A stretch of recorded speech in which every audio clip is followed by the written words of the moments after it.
नमस्कार। आराम से बैठ जाइए। आइए, दिन भर की भाग-दौड़ और सारी चिंताओं को इस कमरे के दरवाजे के बाहर ही छोड़ दें। इस पल सिर्फ आप है, मेरी आवाज है और वह अनंत, खामोश ब्रह्मांड है। शहरों की चकाचौंध से दूर दिखने वाले एक आदर्श रात के आसमान की कल्पना कीजिए। अरबों छोटे, दूर के तारे। हर एक बिंदु एक विशाल सूर्य है, जो ऊर्जा और प्रकाश से भरा एक संसार है। ये तारे लाखों करोड़ों सालों से भौतिकी के महान और अटल नियमों का पालन करते हुए चमक रहे हैं। और अब कल्पना कीजिए कि एक शांत रात, जब आप इस शाश्वत कैनवस को देख रहे हैं, तभी कुछ ऐसा होता है जिसकी कल्पना भी नहीं की जा सकती। एक तारा, फिर 1000, फिर 10 लाख। वे सब जैसे किसी अदृश्य संगीत निर्देशक के इशारे पर एक पल में एक साथ बुझ जाते हैं और फिर उतनी ही तालमेल से दोबारा चमक उठते हैं। पूरा आसमान एक विशाल, धड़कते दिल की तरह स्पंदित होने लगता है। ये किसी साइंस फिक्शन उपन्यास की शुरुआत जैसा लगता है ना? लेकिन क्या हो अगर मैं कहूं कि यही घटना आज दुनिया के सर्वश्रेष्ठ खगोलविदों को अचंभे में डाल रही है। आज के इस व्याख्यान में हम आधुनिक विज्ञान की सबसे गहरी और सबसे परेशान करने वाली पहेली में उतरेंगे। हम ये समझने की कोशिश करेंगे कि तारे एक साथ क्यों टिमटिमाने लगे हैं और इसका हम सबके लिए क्या अर्थ हो सकता है। ज्ञान की सीमाओं की ओर एक लंबी और शांत यात्रा के लिए तैयार हो जाइए। इससे पहले कि हम इस रहस्य के केंद्र में जाएं, आइए एक ऐसी तस्वीर बनाते हैं कि ब्रह्मांड को अपनी सामान्य अनुमानित अवस्था में कैसा व्यवहार करना चाहिए। अंतरिक्ष कोई स्थिर पृष्ठभूमि नहीं है। तारे जन्म लेते हैं, जीते हैं और मर जाते हैं। उनमें से कुछ वास्तव में अपनी चमक बदलते हैं। हम उन्हें परिवर्तनशील तारे, वेरिएबल स्टार्स कहते हैं। उदाहरण के लिए सेफिड्स, सीफिड्स को लीजिए। वे एक बहुत सटीक आवधिकता के साथ धीरे-धीरे अपनी चमक बढ़ाते और घटाते हुए स्पंदित होते हैं। इनका उपयोग अन्य आकाश गंगाओं की दूरी मापने के लिए ब्रह्मांडीय प्रकाश स्तंभों के रूप में किया जाता है। कैटाक्लिस्मिक वेरिएबल्स भी होते हैं। ये दोहरे तारे प्रणाली है, जहां एक तारा दूसरे से पदार्थ खींचता है, जिससे अनियमित चमक उत्पन्न होती है। और पल्सर, पुल्सर्स भी है। ये फटे हुए तारों के अवशेष यानी न्यूट्रॉन तारे होते हैं, जो अत्यधिक गति से घूमते हैं और अंतरिक्षीय सर्चलाइट की तरह विकिरण की किरणें उत्सर्जित करते हैं। धरती से दिखने वाले के लिए वे पूरी सटीकता के साथ टिमटिमाते तारों जैसे दिखते हैं। लेकिन यहाँ मुख्य शब्द है व्यक्तिगतता। हर परिवर्तनशील तारा, हर पल्सर उस विशाल ब्रह्मांडीय ऑर्केस्ट्रा में एक अकेला वादक है। सबका अपना ताल है, अपना चक्र है, अपनी कहानी है। वे एक दूसरे से जुड़े हुए नहीं हैं। ओरियन तारा मंडल का एक तारा एंड्रोमेडा आकाश गंगा के तारे के अस्तित्व के बारे में नहीं जानता है और निश्चित रूप से उसके साथ संयुक्त प्रदर्शन के लिए तालमेल नहीं बिठा सकता। इस बात की संभावना नगण्य है कि कम से कम दो स्वतंत्र परिवर्तनशील तारे संयोग से अपने चक्रों को सिंक्रनाइज कर लें और लाखों प्रकाश वर्षों से अलग हजारों या लाखों तारे ऐसा करेंगे, इसकी संभावना शून्य है। हमारे ज्ञात भौतिकी के दृष्टिकोण से यह बस असंभव है और ठीक यही मौलिक नियम टूटा है। इसीलिए प्रयोगशालाओं और वेधशालाओं में खामोशी पहले आश्चर्य में बदल गई और फिर एक बमुश्किल छिपी हुई चिंता में। यह सब शुरू हुआ चिली के अटाकामा रेगिस्तान की खामोशी से, धरती पर मौजूद सबसे शुष्क और अंधेरी जगहों में से एक। यहीं सेरो पाचोन पर्वत की चोटी पर वेरा रूबिन वेधशाला स्थित है। यह सिर्फ एक दूरबीन टेलीस्कोप नहीं है, बल्कि एक विशाल तकनीकी दानव, टेक्नोलॉजिकल मॉन्स्टर है, जिसे एक ही लक्ष्य के लिए बनाया गया है, अंतरिक्ष और समय की विरासत नामक परियोजना के तहत ब्रह्मांड का सबसे विस्तृत और गतिशील मानचित्र, मूविंग मैप, तैयार करना। इसका दिल है एक 3.2 गीगापिक्सल का विशाल कैमरा, जो एक ही शॉट में 40 चंद्रमा डिस्क के बराबर आकाश के हिस्से को कैद कर सकता है। हर रात यह प्रणाली खरबों टेराबाइट्स डेटा जमा करती है, जिसमें अरबों खगोलीय पिंडों, सेलेस्टियल बॉडीज की चमक में आने वाले छोटे से छोटे बदलाव को दर्ज किया जाता है। जानकारी के इस सैलाब पर इंसान नहीं, बल्कि जटिल स्वशिक्षित सेल्फ लर्निंग एल्गोरिदम काम करते हैं। उनका काम है अनियमितताओं एनोमलीज का पता लगाना, जैसे क्षुद्र ग्रह, एस्टेरॉइड्स, धूमकेतु, कॉमेट्स या सुपरनोवा विस्फोट। एक रात सिस्टम ने एक ऐसा सिग्नल जारी किया जो किसी भी जात श्रेणी कैटेगरी में फिट नहीं बैठता था। क्षणिक यानी अस्थायी घटनाओं की खोज के लिए डिजाइन किए गए इस एल्गोरिदम ने आकाश के एक विशिष्ट क्षेत्र में देखे जा रहे सभी तारों में से 74% 94% तारों की चमक में समन्वित सिंक्रोनाइज्ड गिरावट दर्ज की। शुरुआत में इसे सिस्टम की गड़बड़ी मानकर टाल दिया गया। शायद लेंस पर धूल का कण, कैमरे की इलेक्ट्रॉनिक्स में कोई क्षणिक खराबी, या सूर्य के प्रकाश को परावर्तित करता हुआ कोई गुजरता हुआ सैटेलाइट। यह सबसे तार्किक स्पष्टीकरण था। इंजीनियरों और खगोल भौतिकविदों एस्ट्रोफिजिसिस्ट्स की टीम ने दूरबीन के हर सिस्टम की जांच में कई दिन बिता दिए। उन्होंने टेलीमेट्री, कैलिब्रेशन और त्रुटि लॉग का विश्लेषण किया, लेकिन सभी उपकरण त्रुटिहीन रूप से काम कर रहे थे। तब वे पिछली रातों के डेटा की ओर मुड़े, और तब उन्हें यह जानकर डर महसूस हुआ कि यह कोई एक बार की घटना नहीं थी। वह अजीबोगरीब सिंक्रोनस धड़कन, पल्सेशन, बार बार दोहराई जा रही थी, और ऐसा लग रहा था कि इसका चक्र, पीरियड, धीरे धीरे बदल रहा था। यह बहुत क्षीण, वीक थी, उपकरणों की संवेदनशीलता की सीमा पर, लेकिन वह मौजूद थी। यह एहसास कि यह कोई गलती नहीं थी, धीरे धीरे और अनिच्छा से आया। यह उस क्षण की तरह था जब आप एक खाली घर में हल्की सरसराहट सुनते हैं और खुद को यकीन दिलाने की कोशिश करते हैं कि यह सिर्फ हवा है। लेकिन जब सरसराहट बार बार दोहराई जाती है, तो आप समझते हैं कि आप अकेले नहीं हैं। खगोलविदों को समझ आ गया था कि उनका सामना ऐसी चीज से हुआ है जो उनकी समझ से परे है, एक ऐसी चीज जो उन्हें अपने विज्ञान की मूलभूत धारणाओं, फंडामेंटल बेसिक्स पर फिर से विचार करने के लिए मजबूर करती है। वैरासी, रुबिन वेधशाला के वैज्ञानिकों के पहले समूह ने जब आखिरकार यह पक्का कर लिया कि वे किसी तकनीकी खराबी से नहीं जूझ रहे हैं, तब अगला चरण शुरू हुआ, बाहरी बाधाओं की जांच। सबसे संभावित उम्मीदवार पृथ्वी का वायुमंडल था। यह जीवंत और गतिशील है। इसका विक्षोभ ही तारों को टिमटिमाता है। संभव है पहले कभी न देखा गया कोई बड़ा वायुमंडलीय प्रभाव तारों की चमक में समकालिक बदलाव का भ्रम पैदा कर रहा हो। इस परिकल्पना की जांच के लिए उन्होंने गृह के अलग अलग हिस्सों में स्थित अन्य वेधशालाओं से संपर्क किया। उन्होंने चिल्ली में ही स्थित यूरोपीय दक्षिणी वेधशाला, हवाई और कैनरी द्वीप समूह की वेधशालाओं को आपातकालीन अनुरोध भेजे, और यहां तक कि हबल और जेम्स वेब जैसे अंतरिक्ष दूरबीनों से भी डेटा मांगा, जिनके अवलोकन वायुमंडल से प्रभावित नहीं होते। अगले 24 घंटों के भीतर जवाब आने शुरू हो गए, और हर नए जवाब ने रहस्य को और गहरा कर दिया। सभी स्थलीय वेधशालाओं ने, जिनका दृश्य क्षेत्र आसमान के उस विसंगति वाले हिस्से से मेल खाता था, उस अजीब स्पंदन, पल्सेशन की पुष्टि कर दी।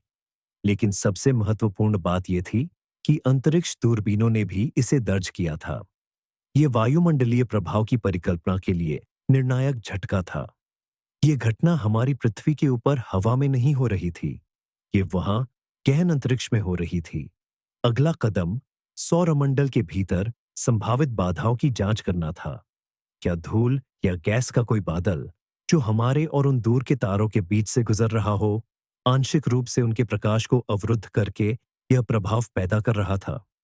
सैद्धांतिक रूप से हाँ, ऐसा संभव था, लेकिन इतने बड़े खगोलीय क्षेत्र को कवर करने के लिए वह बादल अविश्वसनीय रूप से विशाल होना चाहिए था।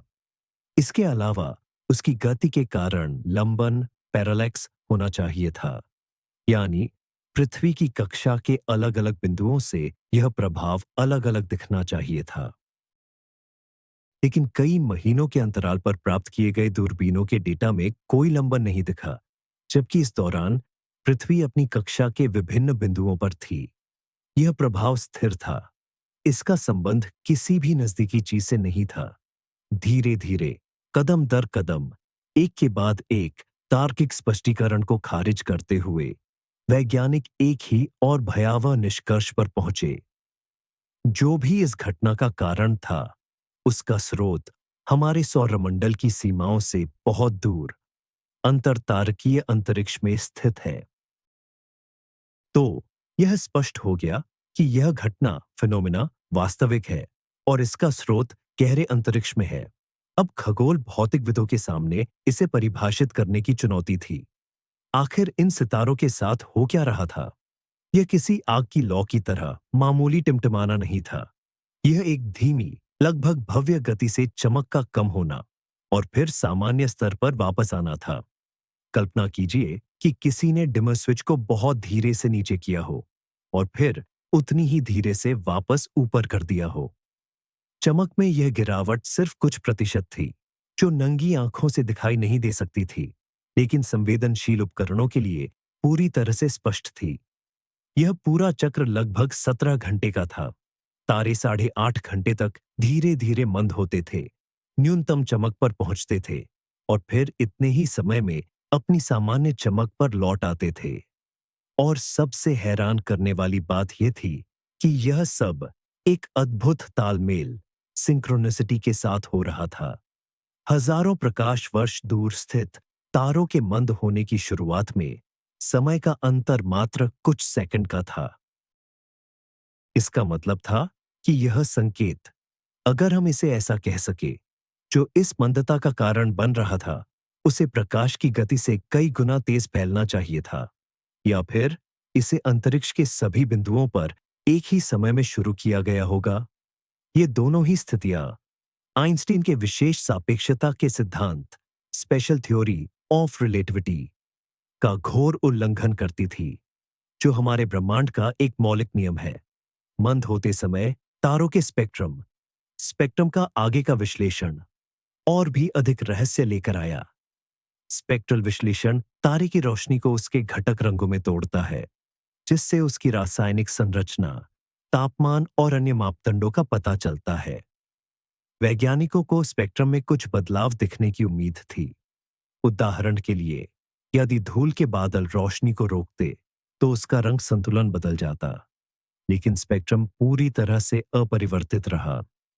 तारा बस मंद हो रहा था, मानो कोई उसकी चमक का अदृश्य नियामक घुमा रहा हो। वह न तो ठंडा हो रहा था, न ही उसकी रासायनिक संरचना बदल रही थी। वह बस कम रोशनी उत्सर्जित कर रहा था। भौतिकी की दृष्टि से यह असंभव था। किसी तारे को अपनी चमक बदलने के लिए उसके भीतर ऐसी आंतरिक प्रक्रियाएं होनी चाहिए जो अनिवार्य रूप से उसके स्पेक्ट्रम पर दिखाई दे। लेकिन ऐसा कुछ भी दिखाई नहीं दिया। यह किसी जादुई चाल, किसी भ्रम जैसा था, लेकिन यह भ्रम आकाशगंगा के पैमाने पर घटित हो रहा था। शुरुआत में यह विसंगति आकाश के बस एक छोटे से हिस्से में देखी गई थी, लेकिन जैसे जैसे दुनिया भर की और वेधशालाएं इसमें शामिल होती गईं, यह स्पष्ट हो गया कि यह कोई स्थानीय घटना नहीं है। यह तालमेल वाली धड़कन हर जगह नजर आ रही थी। दूरबीनें कहीं भी लगाई जाती, वे किसी भी नक्षत्र की ओर देखती, परिणाम हमेशा एक ही होता। इसका असर हमारी अपनी आकाशगंगा के नजदीकी और दूर के दोनों तारों पर पड़ रहा था। पड़ोसी आकाशगंगाओं, देवयानी, त्रिकोण और मैगेलैनिक बादल के तारे भी इससे अछूते नहीं थे। ऐसा लगता था जैसे संपूर्ण अवलोकन योग्य ब्रह्मांड ही इस घटना से प्रभावित है। ये जानकारी सचमुच चौंका देने वाली थी। एक तारामंडल या एक ही आकाशगंगा के भीतर कोई रहस्य होना एक बात है, लेकिन एक ऐसी घटना जो पूरी सृष्टि को अपनी चपेट में ले ले, वह बिल्कुल अलग है। इसने अंतरिक्ष और समय के मूल स्वभाव पर सवाल खड़ा कर दिया था। हालांकि विस्तृत विश्लेषण में एक अजीबोगरीब बात सामने आई। इस प्रस्तुति में सभी तारे शामिल नहीं थे, केवल एक खास प्रकार के तारे ही धड़क रहे थे। ये मुख्य रूप से हमारे सूर्य जैसे मुख्य अनुक्रम के तारे थे, साथ ही पीले और नारंगी रंग के बौने तारे। बहुत युवा और गर्म नीले महादानव साथ ही पुराने और ठंडे लाल बौने तारे इस प्रभाव से अप्रभावित थे। वे बिना किसी बदलाव के अपनी स्थिर रोशनी बिखेर रहे थे। यह चयनात्मकता एक ही समय में एक संकेत भी थी और एक नई पहेली भी। एक तरफ इससे यह पता चला कि शायद इस घटना का कारण कुछ विशेष भौतिक प्रक्रियाओं में निहित है, जो केवल इसी श्रेणी के तारों में होती है। संभव है कि यह किसी अज्ञात प्रकार का प्रतिध्वनि हो, जिसमें केवल एक निश्चित द्रव्यमान और तापमान वाले तारे ही प्रवेश कर सकते हैं। दूसरी ओर, इसने बाहरी प्रभाव, जैसे डार्क मैटर का गुजरना, की परिकल्पना को कमजोर कर दिया, क्योंकि ऐसे प्रभाव को तो सभी तारों को समान रूप से प्रभावित करना चाहिए था। इस चयनात्मकता ने किसी अधिक सूक्ष्म और जटिल चीज की ओर इशारा किया। ऐसा लग रहा था मानो कोई शक्ति तारों को महज झपका नहीं रही थी, बल्कि वह अपने ब्रह्मांडीय ऑर्केस्ट्रा में जानबूझकर कुछ खास वाद्य यंत्रों का चयन कर रही थी। यह धारणा इतनी कल्पनाशील थी कि इसे जोर से कहना मुश्किल था, लेकिन यह हर दूरबीन नियंत्रण केंद्र के माहौल में अटूट रूप से मंडरा रही थी। असंभव का सामना करते हुए वैज्ञानिक समुदाय ने हड्डपति में उन सभी कल्पनीय और कल्पनीय भौतिक सिद्धांतों को खंगालना शुरू कर दिया, जो दूर दूर तक भी इस घटना की व्याख्या कर सकें। सबसे पहले गुरुत्वीय लेंसिंग, ग्रेविटेशनल लेंसिंग का विचार मन में आया। आइंस्टीन के सामान्य सापेक्षता के सिद्धांत के अनुसार ब्लैक होल या डार्क मैटर के जमाव जैसे विशालकाय पिंड अंतरिक्ष समय को मोड़ सकते हैं, जिससे दूर की वस्तुओं का प्रकाश उनके चारों ओर से गुजरता है। इस वजह से दूर के तारों की चमक और आकार में विकृति आ सकती है। ऐसा माना जा सकता था कि हमारे और उन तारों के बीच कोई विशाल अदृश्य पिंड गुजर रहा होगा। लेकिन यह परिकल्पना, हाइपोथेसिस, लगभग तुरंत ही ध्वस्त हो गई।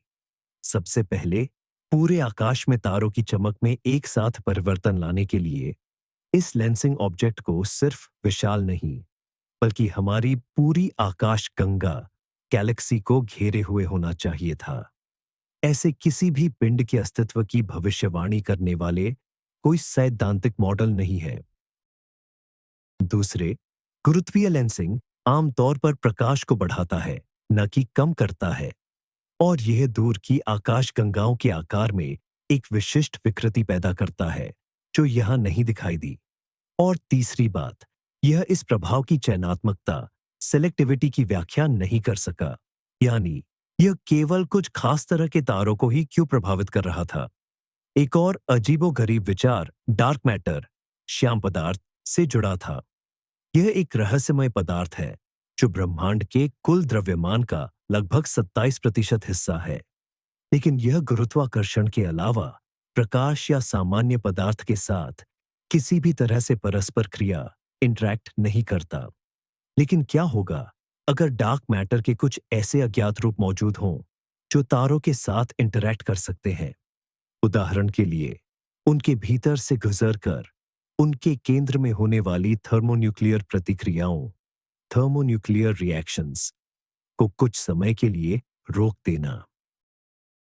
सुनने में ये भले ही विज्ञान कथा, साइंस फिक्शन जैसा लगे, लेकिन सैद्धांतिक भौतिकी में इससे भी अजीब चीजों पर विचार किया जाता है। हालांकि यहां भी कई दुर्गम बाधाएं थीं। पूरे ब्रह्मांड में एक साथ सिंक्रोनस प्रभाव उत्पन्न करने के लिए उस पदार्थ की लहर को पूरे ब्रह्मांड को एक ही समय में कवर करना पड़ता, जो फिर से प्रकाश की गति की निश्चितता, principle of finite speed of light, के सिद्धांत का उल्लंघन करता है। इसके अलावा यह भी स्पष्ट नहीं था कि यह काल्पनिक पदार्थ केवल सौर प्रकार, सोलर टाइप, के तारों के साथ ही क्यों इंटरैक्ट कर रहा था। भौतिकविदों, फिजिसिस्ट्स के दिमाग में पैदा होने वाला हर नया सिद्धांत विरोधाभासों और विसंगतियों, इनकंसिस्टेंसीज, की एक दीवार से टकरा रहा था। ऐसा लग रहा था जैसे ब्रह्मांड स्वयं ही अपने बौने, लिमिटेड नियमों का उपयोग करके इसे समझाने के इंसान के प्रयासों पर हंस रहा हो। जब शुरुआती, सबसे स्पष्ट भौतिक परिकल्पनाओं को खारिज कर दिया गया, तो वैज्ञानिकों ने और अधिक गहरे, मूलभूत विचारों की ओर रुख किया। क्या होगा अगर समस्या तारों में या उनके बीच के अंतरिक्ष में नहीं, बल्कि स्वयं भौतिकी के नियमों में हो सकता है कि हम प्रकृति के किसी नए, अब तक अज्ञात बल की अभिव्यक्ति देख रहे हों, या फिर मूलभूत नियतांकों, फंडामेंटल कांस्टेंट्स में से किसी एक में बदलाव आ रहा हो। उदाहरण के लिए, गुरुत्व नियतांक, ग्रेविटेशनल कांस्टेंट ही क्यों न हो, यदि यह पूरे ब्रह्मांड में समय समय पर बदलता, तो इसका असर तारों के भीतर की प्रक्रियाओं पर पड़ता। गुरुत्वाकर्षण में बदलाव से तारे का क्रोड, कोर, या तो सिकुड़ता या फैलता, जिससे परमाणु संलयन, थर्मोन्यूक्लियर रिएक्शंस की दर बदल जाती और परिणाम स्वरूप तारे की चमक, ल्यूमिनोसिटी भी परिवर्तित हो जाती। यह परिकल्पना बहुत ही सुरुचिपूर्ण, एलिगेंट थी, क्योंकि यह इस घटना की तुल्यकालता, सिंक्रोनिसिटी की व्याख्या करती थी। यदि नियतांक खुद बदल रहा है, तो यह हर जगह एक साथ होगा। यह चयनात्मकता, सेलेक्टिविटी को भी समझा सकती थी। अलग अलग द्रव्यमान और संरचना वाले तारे गुरुत्वाकर्षण में बदलाव पर अलग अलग तरह से प्रतिक्रिया करते। लेकिन इस विचार में एक घातक समस्या थी। गुरुत्व नियतांक उन स्तंभों में से एक है जिन पर पूरा ब्रह्मांड टिका हुआ है। अगर यह डगमगाने लगता, तो इसके विनाशकारी परिणाम होते। ग्रहों की कक्षाएं अस्थिर हो जाती, आकाश गंगाएं या तो बिखरने लगती या फिर ढह जाती, कोलैप्स। हमें व्यवस्थित टिमटिमाहट के बजाय अराजकता दिखाई देती, मगर ऐसा कुछ भी देखने को नहीं मिला। हमारी सौर प्रणाली स्थिर बनी रही और आकाश गंगाओं की गति में कोई बदलाव नहीं आया। इसका मतलब था कि अगर कोई नियतांक बदल भी रहा है, तो वह गुरुत्व नियतांक नहीं है। तो क्या यह फाइन स्ट्रक्चर नियतांक, फाइन स्ट्रक्चर कांस्टेंट हो सकता है, जो विद्युत चुंबकीय बल, इलेक्ट्रोमैग्नेटिक इंटरैक्शन की ताकत के लिए जिम्मेदार है? या फिर उन 2 दर्जन नियतांकों में से कोई और, जो कण भौतिकी, पार्टिकल फिजिक्स के मानक मॉडल, स्टैंडर्ड मॉडल का आधार है? सिद्धांतकारों, थियोरिस्ट्स ने ऐसे मॉडल बनाने शुरू किए जिनमें इनमें से कोई एक नियतांक सूक्ष्म उतार चढ़ाव, टाइनी ऑसिलेशंस कर रहा हो। यह अनंत संयोजनों वाले ताले के लिए सही चाबी ढूंढने जैसा था। ऐसे प्रत्येक मॉडल के लिए नए क्षेत्रों और कणों को पेश करने की आवश्यकता थी, जो डार्क मैटर से भी ज्यादा विचित्र थे। विज्ञान शुद्ध अटकलों, प्योर स्पेक्यूलेशन के क्षेत्र में प्रवेश कर चुका था, जहां सत्य की कसौटी सिद्धांत की गणितीय सुंदरता थी, न कि उसका प्रायोगिक सत्यापन, एक्सपेरिमेंटल कॉन्फर्मेशन। जहां एक और सिद्धांतकार अमूर्त मॉडलों की भूल भुलैया में भटक रहे थे, वहीं दूसरी ओर पर्यवेक्षकों ने केवल एक ही चीज पर ध्यान केंद्रित किया, स्वयं उस सिग्नल पर। अगर यह कोई संदेश था, तो इसमें निश्चित रूप से जानकारी होनी चाहिए थी। स्पंदनों की समय संरचना का सावधानीपूर्वक विश्लेषण शुरू हुआ। शुरुआती कुछ हफ्तों के अवलोकन से पता चला कि स्पंदन काल, जो लगभग 17 घंटे का था, स्थिर था। लेकिन फिर खगोलविदों ने कुछ मुश्किल से पकड़ डीडीएच में आने वाले बदलावों को नोटिस किया। यह काल धीरे धीरे, बहुत धीरे धीरे कम होना शुरू हो गया। यह ठीक वैसा ही था जैसे कोई लट्टू घूमना धीमा कर देता है। यह बदलाव अरैखिक था और किसी जटिल गणितीय नियम का पालन कर रहा था। जब वैज्ञानिकों ने इस काल परिवर्तन का ग्राफ बनाया, तो उन्हें एक और बड़ा झटका लगा। ग्राफ की वक्र रेखा आश्चर्यजनक सटीकता के साथ फिबोनाची अनुक्रम से मेल खा रही थी। यह वह प्रसिद्ध अनुक्रम है जहां अगली संख्या पिछली 2 संख्याओं का योग होती है। यह प्रकृति में हर जगह पाया जाता है, सूरजमुखी के बीजों के पैटर्न में, शंखों के सर्पिलों में और पेड़ों की शाखाओं में। लेकिन गैलेक्सी पैमाने पर ब्रह्मांड की गहराई से आने वाले किसी सिग्नल में इसे देखने की उम्मीद किसी ने नहीं की थी। इस खोज ने सब कुछ बदल कर रख दिया। कोई आकस्मिक प्राकृतिक घटना, चाहे वह कितनी भी अजीब क्यों न हो, शायद ही कभी इतने जटिल और विशिष्ट गणितीय नियम का पालन करती। फिबोनाची अनुक्रम जटिलता का एक संकेतक है, एक ऐसा मार्कर जिसे पृथ्वी पर अक्सर जैविक प्रणालियों या किसी बुद्धि से जोड़ा जाता है। यह अब महज एक टिमटिमाना नहीं था, ये एक संरचित संचार था, लेकिन इसका मतलब क्या था? क्या यह केवल यह दिखाने का एक तरीका था कि हम यहाँ हैं और हम गणित जानते हैं, या इस अनुक्रम के भीतर कोई गहरा अर्थ छिपा हुआ था? वैज्ञानिकों ने अन्य पैटर्न की तलाश शुरू कर दी। उन्होंने सिग्नल पर क्रिप्टैनालिसिस के सभी जात तरीके लागू किए। उन्होंने उसमें अभाज्य संख्याएं और गणितीय स्थिरांक जैसे कि पाई या ई खोजे। सिग्नल एक अंतहीन प्यास की तरह था। एक परत हटाओ तो उसके नीचे एक और अधिक जटिल परत मिल जाती थी। बड़े 17 घंटे के चक्रों के भीतर छोटी और तेज धड़कनें पाई गईं, जो बदले में फ्रैक्टल से मिलते जुलते पैटर्न में संगठित हो रही थीं। माप जितना सटीक होता गया, सिग्नल की संरचना उतनी ही जटिल और अर्थपूर्ण लगने लगी। ये ऐसा था मानो किसी आदि मानव को समुद्र तट पर स्मार्टफोन मिल गया हो। वह चमकता हुआ आयत तो दिखता है, लेकिन उसे ऑपरेटिंग सिस्टम, एप्लीकेशन या इंटरनेट के बारे में जरा भी जानकारी नहीं होती। मानवता खुद को उस आदि मानव की भूमिका में पा रही थी, जिसका सामना लाखों साल उन्नत तकनीक से हुआ था।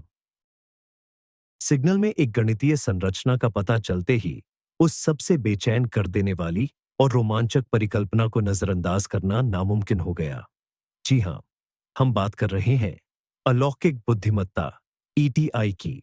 Search for extra terrestrial intelligence CTO नामक प्रोजेक्ट दशकों से रेडियो रेंज में ब्रह्मांड को टटोल रहा था। यह किसी कृत्रिम मूल के सिग्नल को पकड़ने की कोशिश थी, लेकिन यह सारी खोज इस धारणा पर आधारित थी कि कोई दूसरी सभ्यता भी ठीक हमारी तरह संचार के लिए रेडियो तरंगों का इस्तेमाल करेगी। यह एक तरह से हमारी अपनी तकनीकी समझ तक सीमित भूसे के ढेर में सुई खोजने जैसा ही प्रयास था। लेकिन क्या होगा यदि कोई अति विकसित सभ्यता, जो हमसे लाखों साल आगे है, संवाद के लिए कुछ बिल्कुल ही अलग तरीका इस्तेमाल करती हो? क्या हो अगर वे खुद तारों की चमक में बदलाव करके एक आकाशगंगा इंटरनेट जैसा कुछ बनाने में सक्षम हो? हमारी वर्तमान तकनीक के लिए यह शुद्ध जादू जैसा है। किसी तारे की चमक में बदलाव लाने के लिए आपको उसके कोर केंद्र की थर्मोन्यूक्लियर प्रक्रियाओं को प्रभावित करना होगा। इसके लिए उतनी ही ऊर्जा की जरूरत होगी जितनी ऊर्जा वह तारा खुद पैदा करता है। और अगर लाखों अन्य तारों के साथ ऐसा तालमेल बिठाना है, तो यह सिर्फ बहुत ज्यादा ऊर्जा का मामला नहीं है, बल्कि यह अंतरिक्ष समय स्पेस टाइम की संरचना को ही नियंत्रित करने की तकनीक की मांग करता है। ऐसी सभ्यता 20वीं सदी के 60 के दशक में सोवियत खगोल वैज्ञानिक निकोलाई कार्डाशेव द्वारा दिए गए वर्गीकरण के अनुरूप होगी। उन्होंने ऊर्जा खपत के आधार पर परिकल्पित सभ्यताओं को 3 प्रकारों में विभाजित किया था। टाइप 1 वह सभ्यता जो अपने ग्रह की संपूर्ण ऊर्जा का इस्तेमाल करती है। टाइप 2 वह जो अपने तारे की संपूर्ण ऊर्जा का उपयोग करती है, उदाहरण के लिए डायसन स्फीयर की मदद से। और टाइप 3 वह सभ्यता जो अपनी पूरी आकाशगंगा की ऊर्जा पर महारत हासिल कर चुकी हो। तारों के एक साथ टिमटिमाने की यह घटना, अगर यह किसी बुद्धिमान प्राणी का काम है, तो इसे केवल टाइप 3 सभ्यता द्वारा ही उत्पन्न किया जा सकता है, या उससे भी उच्च स्तर की सभ्यता द्वारा, यदि वह अस्तित्व में है। यह विचार एक ही समय पर रोमांचकारी और भयभीत कर देने वाला था। एक और इसका मतलब था कि हम इस ब्रह्मांड में अकेले नहीं हैं। यह उस सबसे मूलभूत प्रश्न का उत्तर होता जो मानवता अपने जन्म के समय से पूछती आई है। लेकिन दूसरी ओर इसका अर्थ यह भी होगा कि हम महज उस सड़क के किनारे की मामूली चींटियां हैं, जिस पर कोई अकल्पनीय रूप से शक्तिशाली चीज गतिमान है, और उस शक्ति ने हमें कोई संकेत देने का फैसला किया है। लेकिन वह संकेत क्या है? क्या यह एक दोस्ताना अभिवादन है, कोई चेतावनी, या फिर उनकी आकाश गंगा स्तरीय तकनीकों के संचालन का महज एक साइड इफेक्ट है, जिस पर हम अपनी सीमित दृष्टि से जरूरत से ज्यादा ध्यान दे रहे हैं? यदि हम इस संकेत की कृत्रिम उत्पत्ति की परिकल्पना को स्वीकार करते हैं, तो तुरंत एक सवाल खड़ा होता है, क्यों? इस विशालकाय प्रदर्शन का आखिर उद्देश्य क्या है? सबसे पहला विचार जो मन में आता है वह है संपर्क स्थापित करना। उनका सीधा संदेश है, हम यहां हैं, यह सबसे सरल और स्पष्ट मंशा है। हो सकता है भेजने वाली सभ्यता विकास के ऐसे चरम पर पहुंच गई हो कि वह हमारी जैसी सभी संभावित युवा सभ्यताओं के लिए एक ब्रह्मांडीय प्रकाश स्तंभ बीकन बना सकती है। वे बस अपनी उपस्थिति की घोषणा कर रहे हैं, उन लोगों को संवाद के लिए आमंत्रित कर रहे हैं जो इसे पहचान और समझ सकें। लेकिन यह व्याख्या कुछ ज्यादा ही सरल लगती है। यदि वे सितारों को नियंत्रित कर सकते हैं, तो वे निश्चित रूप से बहुत पहले से हमारे अस्तित्व के बारे में जानते होंगे। वे हमसे कहीं अधिक सीधे और आसान तरीके से संपर्क साध सकते थे। इस तरह के जटिल और ऊर्जा खर्चीले तमाशे की जरूरत क्या है? एक और संभावना है जो ज्यादा चिंताजनक है कि यह एक चेतावनी हो सकती है। किस बारे में? शायद किसी आने वाली ब्रह्मांडीय आपदा के बारे में जिसका हमें कोई अंदाजा नहीं है। उदाहरण के लिए, हो सकता है कि यह वैक्यूम की अस्थिरता, किसी दूसरे आयाम डायमेंशन से किसी चीज के आने या किसी अन्य प्रलयकारी घटना के बारे में हो जिसकी कल्पना करने में भी हमारा विज्ञान अभी सक्षम नहीं है। ऐसे में सितारों का टिमटिमाना एक ब्रह्मांडीय सायरन है, एक आपातकालीन संकेत। इस संकेत की जटिल गणितीय संरचना में खतरे की प्रकृति और शायद बचाव के तरीके के बारे में जानकारी छिपी हो सकती है, लेकिन हम अभी तक इसे पढ़ नहीं पाए हैं। एक तीसरी अधिक दार्शनिक और तटस्थ व्याख्या भी है। हो सकता है कि यह संकेत हमारे लिए हो ही नहीं, हम बस संयोग से देखने वाले दर्शक मात्र हों। यह किसी महासभ्यता के लिए कला का एक रूप हो सकता है, प्रकाश की एक आकाशगंगाई सिम्फनी, या शायद उनकी आकाशगंगा के आकार की कंप्यूटिंग मशीन, जिसे कंप्यूट्रोनियम कहा जाता है, के काम करने का एक दुष्प्रभाव, या फिर कोई धार्मिक अनुष्ठान जिसका अर्थ हम कभी नहीं समझ पाएंगे। यह पूरी तरह संभव है कि उनके लिए हमारा महत्व धूल के कण पर मौजूद बैक्टीरिया से अधिक न हो। वे ऐसे समय और स्थान के पैमाने पर जीते हैं जिसे हम समझ नहीं सकते, और उनके कार्य हमें केवल विकास के इस विशाल अंतर के कारण चमत्कार या निरर्थक लग सकते हैं। यह विचार शायद मानव के आत्मगौरव के लिए सबसे ज्यादा असहज है। घटना के केंद्र में होने के बजाय गैलरी में मात्र एक संयोगी दर्शक होना, यह वह वास्तविकता है जिसके लिए हमारी सभ्यता, जो खुद को सृष्टि का मुकुट मानती आई है, बिल्कुल तैयार नहीं है। टिमटिमाते तारों के रहस्य ने प्रसिद्ध फर्मी विरोधाभास, फेर्मी पैराडॉक्स, में एक नई जान फूंक दी है। भौतिक विज्ञानी एनरिको फर्मी द्वारा दिए गए इस विरोधाभास का मूल प्रश्न सरल है। जब यह ब्रह्मांड इतना विशाल और पुराना है और इसमें लाखों करोड़ों रहने योग्य ग्रह होने चाहिए, तो हमें अब तक किसी भी बाहरी सभ्यता, एलियन सिविलाइजेशन के कोई निशान क्यों नहीं मिले? आखिर वे सब कहां हैं? दशकों से वैज्ञानिकों ने इस विरोधाभास को सुलझाने के लिए अलग अलग समाधान पेश किए हैं। अद्वितीय पृथ्वी, यूनिक अर्थ, की परिकल्पना कहती है कि बुद्धिमान जीवन के पनपने की स्थितियां इतनी दुर्लभ है कि शायद हम ही इस आकाशगंगा में अकेले हैं। महान फिल्टर, ग्रेट फिल्टर का सिद्धांत मानता है कि सभ्यता के विकास के मार्ग में कोई न कोई ऐसी दुर्जय बाधा, जैसे परमाणु युद्ध, पर्यावरणीय तबाही या महामारी, खड़ी है जो अधिकांश सभ्यताओं को अंतरिक्ष में कदम रखने से पहले ही नष्ट कर देती है। एक चिड़ियाघर परिकल्पना, सू हाइपोथेसिस भी है, जिसके अनुसार हमसे कहीं अधिक विकसित सभ्यताएं हम पर नजर रखे हुए हैं, लेकिन वे हस्तक्षेप नहीं करती। ठीक वैसे ही जैसे हम एक अभयारण्य रिजर्व में जानवरों को देखते हैं। लेकिन अब टिमटिमाते सितारों के सामने ये सभी परिकल्पनाएं एक नए नजरिए से देखी जा रही है। शायद वे सब कहां हैं? इस सवाल का जवाब हर समय हमारी आंखों के सामने ही था। वे छिप नहीं रहे, वे बस उस तरीके से संवाद कर रहे हैं जिसकी हम कभी कल्पना भी नहीं कर पाए थे। वे आदिम, प्रिमिटिव रेडियो तरंगों का उपयोग नहीं कर रहे हैं। वे स्वयं ब्रह्मांड की भाषा में, तारों की भाषा में बात कर रहे हैं। हम उन लोगों की तरह थे जो बिना किसी रेडियो रिसीवर के दुनिया में रह रहे हैं और हैरान हैं कि उन्हें संगीत क्यों नहीं सुनाई दे रहा। हो सकता है कि फर्मी विरोधाभास जैसा कुछ है ही नहीं।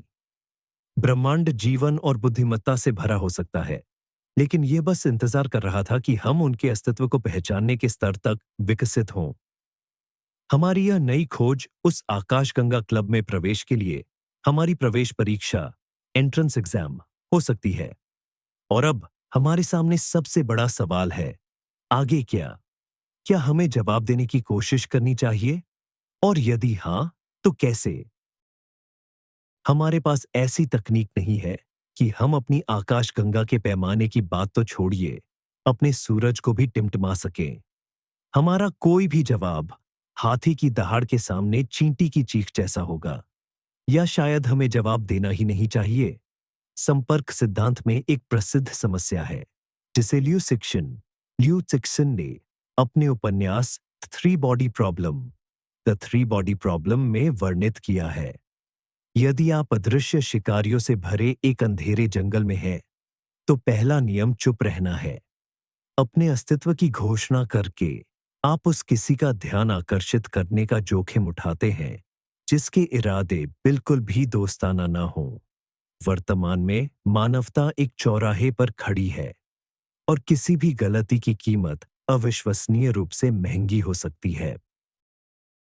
ब्रह्मांडीय विसंगति की खबर जाहिर तौर पर वैज्ञानिक संस्थानों की चारदीवारी तक सीमित नहीं रह सकती थी। तमाम कोशिशों के बावजूद कि कोई ठोस स्पष्टीकरण मिलने तक जानकारी गुप्त रखी जाए, यह लीक हो गई। पहले यह विशेषज्ञ मंचों पर अफवाहों के रूप में फैली और फिर पत्रकारों द्वारा उठाए जाने के बाद इसने एक हिमस्खलन की तरह पूरी दुनिया को अपनी चपेट में ले लिया। समाज की प्रतिक्रिया अनुमानित लेकिन अराजक थी। दुनिया बढ़ गई। कुछ लोगों के लिए यह इतिहास की सबसे बड़ी घटना थी, एक पुष्टि कि हम अकेले नहीं हैं। तारों के पथ प्रदर्शक को पूजने वाले नए धर्मों का उदय हुआ। दुनिया भर में लाखों लोग रातें आसमान की ओर देखते हुए ध्यान लगाने और उच्च चेतना से मानसिक संपर्क स्थापित करने की कोशिश करने लगे, जबकि अन्य लोगों के लिए यह अभूतपूर्व डर का स्रोत बन गया। आर्थिक बाजार धराशायी हो गए। सरकारों ने आपातकाल लागू कर दिया। षड्यंत्र सिद्धांत तेजी से पनपने लगे। कुछ का दावा था कि सरकारों को इसकी जानकारी पहले से थी और वे सच्चाई छिपा रही थीं। कुछ इसे परग्रही नहीं, बल्कि ईश्वर का संकेत मानते थे, जो दुनिया के अंत की भविष्यवाणी करता था। तीसरे वर्ग ने वैज्ञानिकों पर इल्जाम लगाया कि उन्होंने ही किसी हैड्रॉन कोलाइडर की मदद से यह विसंगति पैदा की है और अब वे धरती पर मुसीबत मोल ले रहे हैं। वैज्ञानिक समुदाय पर जबरदस्त दबाव आ गया। एक ओर उनसे तुरंत जवाब मांगे जा रहे थे, जो उनके पास नहीं थे। दूसरी ओर उन पर हर तरह के पाप का आरोप लगाया जा रहा था। मानव इतिहास में पहली बार विज्ञान को एक ऐसी घटना का सामना करना पड़ा जिसे वह समझा पाने में पूरी तरह असमर्थ था, और इससे समाज की नजरों में उसका अधिकार कमजोर पड़ गया। लोगों को आदत थी कि विज्ञान के पास हर सवाल का जवाब होता है, और जब जवाब नहीं मिला तो कई लोग रहस्यवाद, अंधविश्वास और भय की ओर मुड़ गए। यह सामाजिक और मनोवैज्ञानिक संकट स्वयं खगोल भौतिकी की पहेली से कम चुनौतीपूर्ण नहीं था। यह स्पष्ट हो गया कि भले ही यह संकेत हानिरहित निकले, लेकिन इसके अस्तित्व ने मानव सभ्यता को हमेशा के लिए बदल दिया है। हम सितारों को फिर कभी उस नजर से नहीं देख पाएंगे जैसे पहले देखा करते थे। हमारे पूरे इतिहास में साथ रहे ब्रह्मांडीय अकेलेपन की भावना अब एक बेचैन कर देने वाले एहसास में बदल गई है कि हम पर नजर रखी जा रही है। पूरी दुनिया में फैली घबराहट और अनिश्चितता के माहौल में विश्व की सरकारों और वैज्ञानिक संगठनों को मजबूरी में एकजुट होना पड़ा। इसी के तहत एगिस एजिस नामक एक अंतर्राष्ट्रीय कंसोर्टियम का गठन किया गया। इसका काम था इस रहस्यमय घटना से जुड़े सभी शोध कार्यों में समन्वय स्थापित करना और एक साझा रणनीति तैयार करना।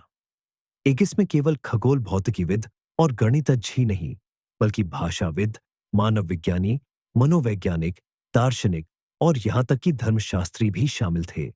उनका लक्ष्य वैश्विक था, सिर्फ संकेत का अध्ययन करना नहीं, बल्कि अगर इसके पीछे कोई बुद्धि, चेतना है, तो उसे समझने की कोशिश करना और मानवता के लिए इसके सभी संभावित परिणामों का आकलन करना था। सबसे पहले दुनिया के सभी बड़े दूरबीनों, चाहे वे जमीन पर हों या अंतरिक्ष में, को पूरी तरह से इस विसंगति के अध्ययन पर केंद्रित कर दिया गया। 24 घंटे, सातों दिन आसमान की पूरी निगरानी शुरू हो गई। इस अजीब गतिविधि के किसी भी अन्य संकेत की तलाश में नए अनुसंधान कार्यक्रम शुरू किए गए। क्या वे स्पंदन से जुड़ी गुरुत्वाकर्षण तरंगों, ग्रेविटेशनल वेव्स की खोज कर रहे थे, न्यूट्रिनो विस्फोटों, न्यूट्रिनो बर्स्ट्स की, या किसी भी अन्य कण या विकिरण की, जो मुख्य संकेत के साथ हो सकता है? इसी बीच भाषाविद और क्रिप्टोग्राफर संकेत की संरचना से प्राप्त डेटा पर काम करते हुए एक काल्पनिक सितारों की भाषा का मॉडल बनाने का प्रयास कर रहे थे। उन्होंने यह मान लिया कि ऐसी क्षमता वाली कोई भी बुद्धि गणित और भौतिकी के सार्वभौमिक नियमों को समझेगी। इसलिए उनकी भाषा का आधार यही अवधारणाएं होनी चाहिए। यह ब्रह्मांड के लिए रोजेटा स्टोन खोजने की कोशिश थी।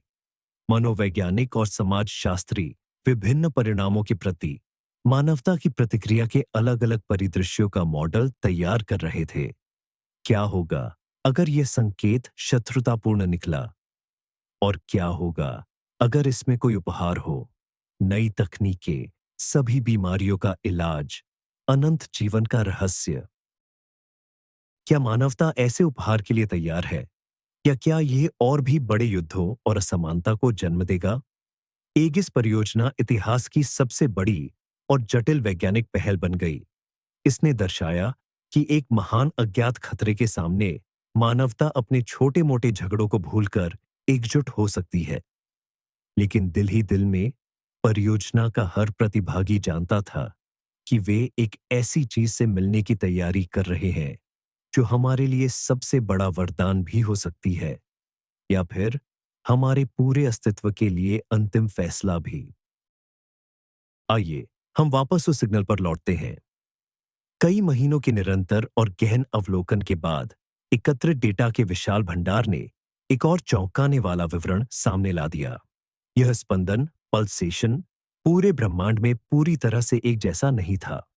कुछ क्षेत्र ऐसे थे जहां यह थोड़ा अधिक शक्तिशाली था और कुछ ऐसे थे जहां यह कमजोर था। जब वैज्ञानिकों ने इन उतार चढ़ावों को ब्रह्मांड के नक्शे पर उतारा, तो उनके सामने जो तस्वीर उभरी, उसे देखकर उनके रोंगटे खड़े हो गए। सिग्नल की तीव्रता का यह नक्शा एक अविश्वसनीय रूप से जटिल, त्रिआयामी रूपरेखा बना रहा था। ये एक होलोग्राफिक छवि थी। यह छवि धुंधली थी, एक पुरानी तस्वीर की तरह अस्पष्ट, लेकिन कुछ विवरणों को पहचाना जा सकता था। यह एक दोहरी कुंडली, डबल हेलिक्स थी, जो डीएनए अणु के समान दिखती थी।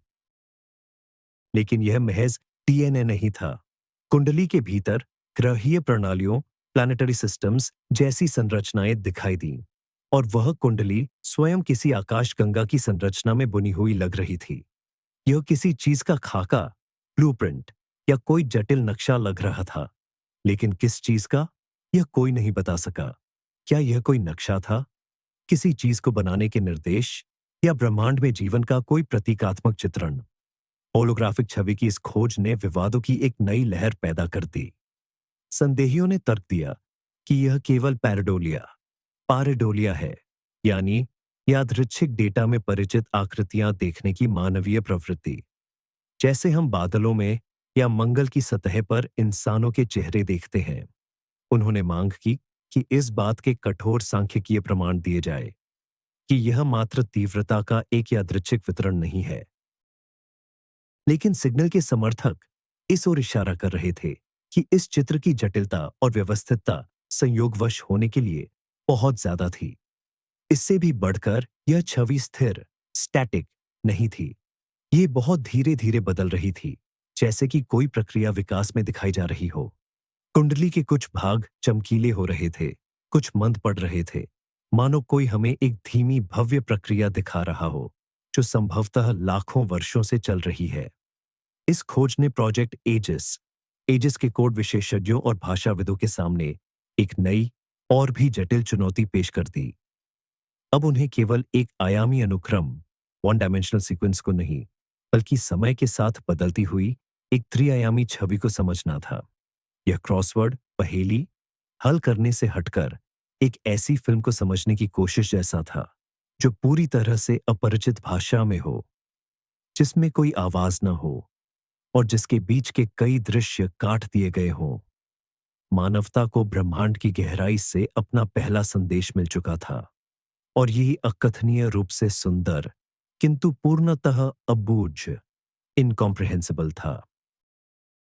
कृत्रिम संकेत की यह परिकल्पना भले ही सुनने में कितनी भी काल्पनिक लगे, लगातार और ज्यादा विश्वसनीय होती जा रही थी। लेकिन इसने एक बेहद असहज सवाल खड़ा कर दिया। आखिरकार अभी ही क्यों? ब्रह्मांडीय मापदंडों पर हमारी सभ्यता का अस्तित्व बहुत ही छोटा है। पूरे आकाश की व्यवस्थित रूप से निगरानी करने की क्षमता हमें मुश्किल से पिछले कुछ सालों में ही मिली है। अगर यह ब्रह्मांडीय बीकन लाखों सालों से काम कर रहा था, तो हमने इसे अब क्यों नोटिस किया? क्या यह महज एक अविश्वसनीय संयोग है कि हमने शो शुरू होने के ठीक उसी समय आवश्यक उपकरण बना लिए, या फिर इसे खास तौर पर हमारे लिए चालू किया गया था? यह विचार मानव केंद्रित अहंकार से इतना भरा था कि ज्यादातर वैज्ञानिक शुरू में इस पर विचार करने से भी मना कर रहे थे। ये सोचना कि कार्दाशेव प्रकार 3 कार्डाशेव टाइप बाय की कोई सभ्यता विशेष रूप से हम पर ध्यान दे रही है, मानवीय घमंड की पराकाष्ठा लगती थी। लेकिन जैसे जैसे दूसरे स्पष्टीकरण खारिज होते गए, ये संस्करण कुछ संभव विकल्पों में से एक बनकर रह गया।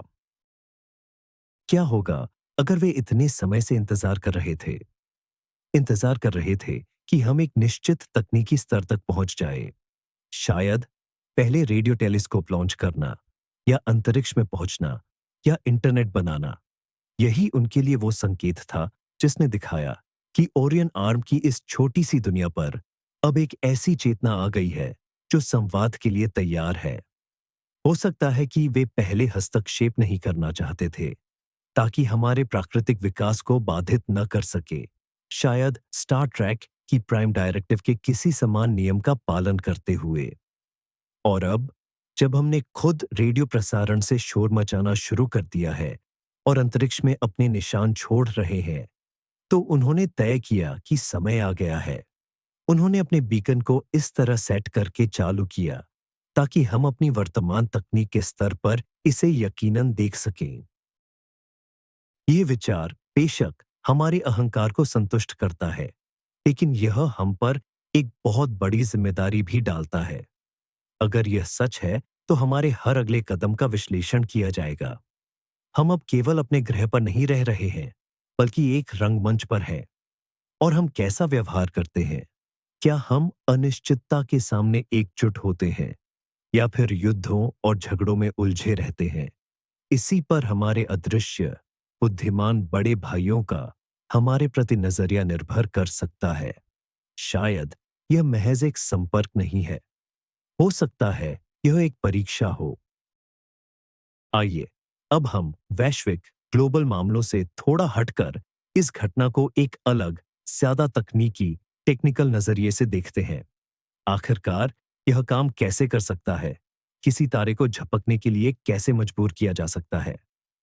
एजिस एजिस प्रोजेक्ट पर काम कर रहे सैद्धांतिक भौतिकविदों, थियोरेटिकल फिजिसिस्ट्स ने कुछ काल्पनिक हाइपोथेटिकल तंत्र, मैकेनिज्म सुझाए हैं, जो एक से बढ़कर एक शानदार है। पहला विचार न्यूट्रिनो से जुड़ा है। न्यूट्रिनो ऐसे मौलिक कण, एलिमेंट्री पार्टिकल्स हैं, जो पदार्थ, मैटर के साथ बहुत कम इंटरैक्ट करते हैं। हर सेकंड सूरज से निकलने वाले अरबों न्यूट्रिनो आपके शरीर से गुजर जाते हैं और आपको पता भी नहीं चलता। लेकिन क्या होगा अगर हम कुछ खास, पांच स्टेराइल न्यूट्रिनो का एक अविश्वसनीय रूप से शक्तिशाली और केंद्रित, फोकस्ड पुंज बीम बना सके, जो कुछ खास परिस्थितियों में पदार्थ के साथ प्रतिक्रिया कर सके? यदि ऐसे पुंज को किसी तारे के केंद्र, कोर में भेजा जाए, तो सैद्धांतिक रूप से हम थर्मोन्यूक्लियर प्रतिक्रियाओं की गति को अस्थायी रूप से बदल सकते हैं, या तो उन्हें दबाकर या उन्हें तेज करके।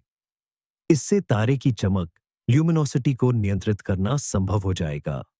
ऐसी तकनीक जो इन पुंजों को अंतरतारकीय, इंटरस्टेलर दूरी पर उत्पन्न और केंद्रित कर सके, वह हमारी कल्पना से कहीं ज्यादा दूर है। लेकिन कम से कम यह सीधे तौर पर भौतिकी के ज्ञात नियमों का उल्लंघन नहीं करती। दूसरी परिकल्पना, हाइपोथेसिस, और भी ज्यादा अजीबोगरीब है। इसमें माइक्रोस्कोपिक ब्लैक होल का उपयोग करने की बात कही गई है। कुछ सिद्धांतों के अनुसार महाविस्फोट, बिग बैंग के समय परमाणु के नाभिक, एटॉमिक न्यूक्लियस के आकार के आदिम प्राइमोर्डियल ब्लैक होल बने हो सकते हैं। अगर हम इन वस्तुओं को नियंत्रित करना सीख लें, तो उन्हें तारों की ओर भेजा जा सकता है। तारे के बीच से गुजरते हुए ये ब्लैक होल उसके कुछ पदार्थ को निगल लेंगे, जिससे उसकी द्रव्यमान, मास और चमक अस्थायी रूप से कम हो जाएगी। यदि ऐसे अरबों खरबों माइक्रो ब्लैक होल की गति को सिंक्रोनाइज किया जाए, तो एक दिखाई देने वाला प्रभाव, ऑब्जर्वेबल इफेक्ट, पैदा किया जा सकता है। तीसरा और सबसे ज्यादा चौंकाने वाला विचार है सीधे स्पेस टाइम, अंतरिक्ष समय में हेरफेर करना।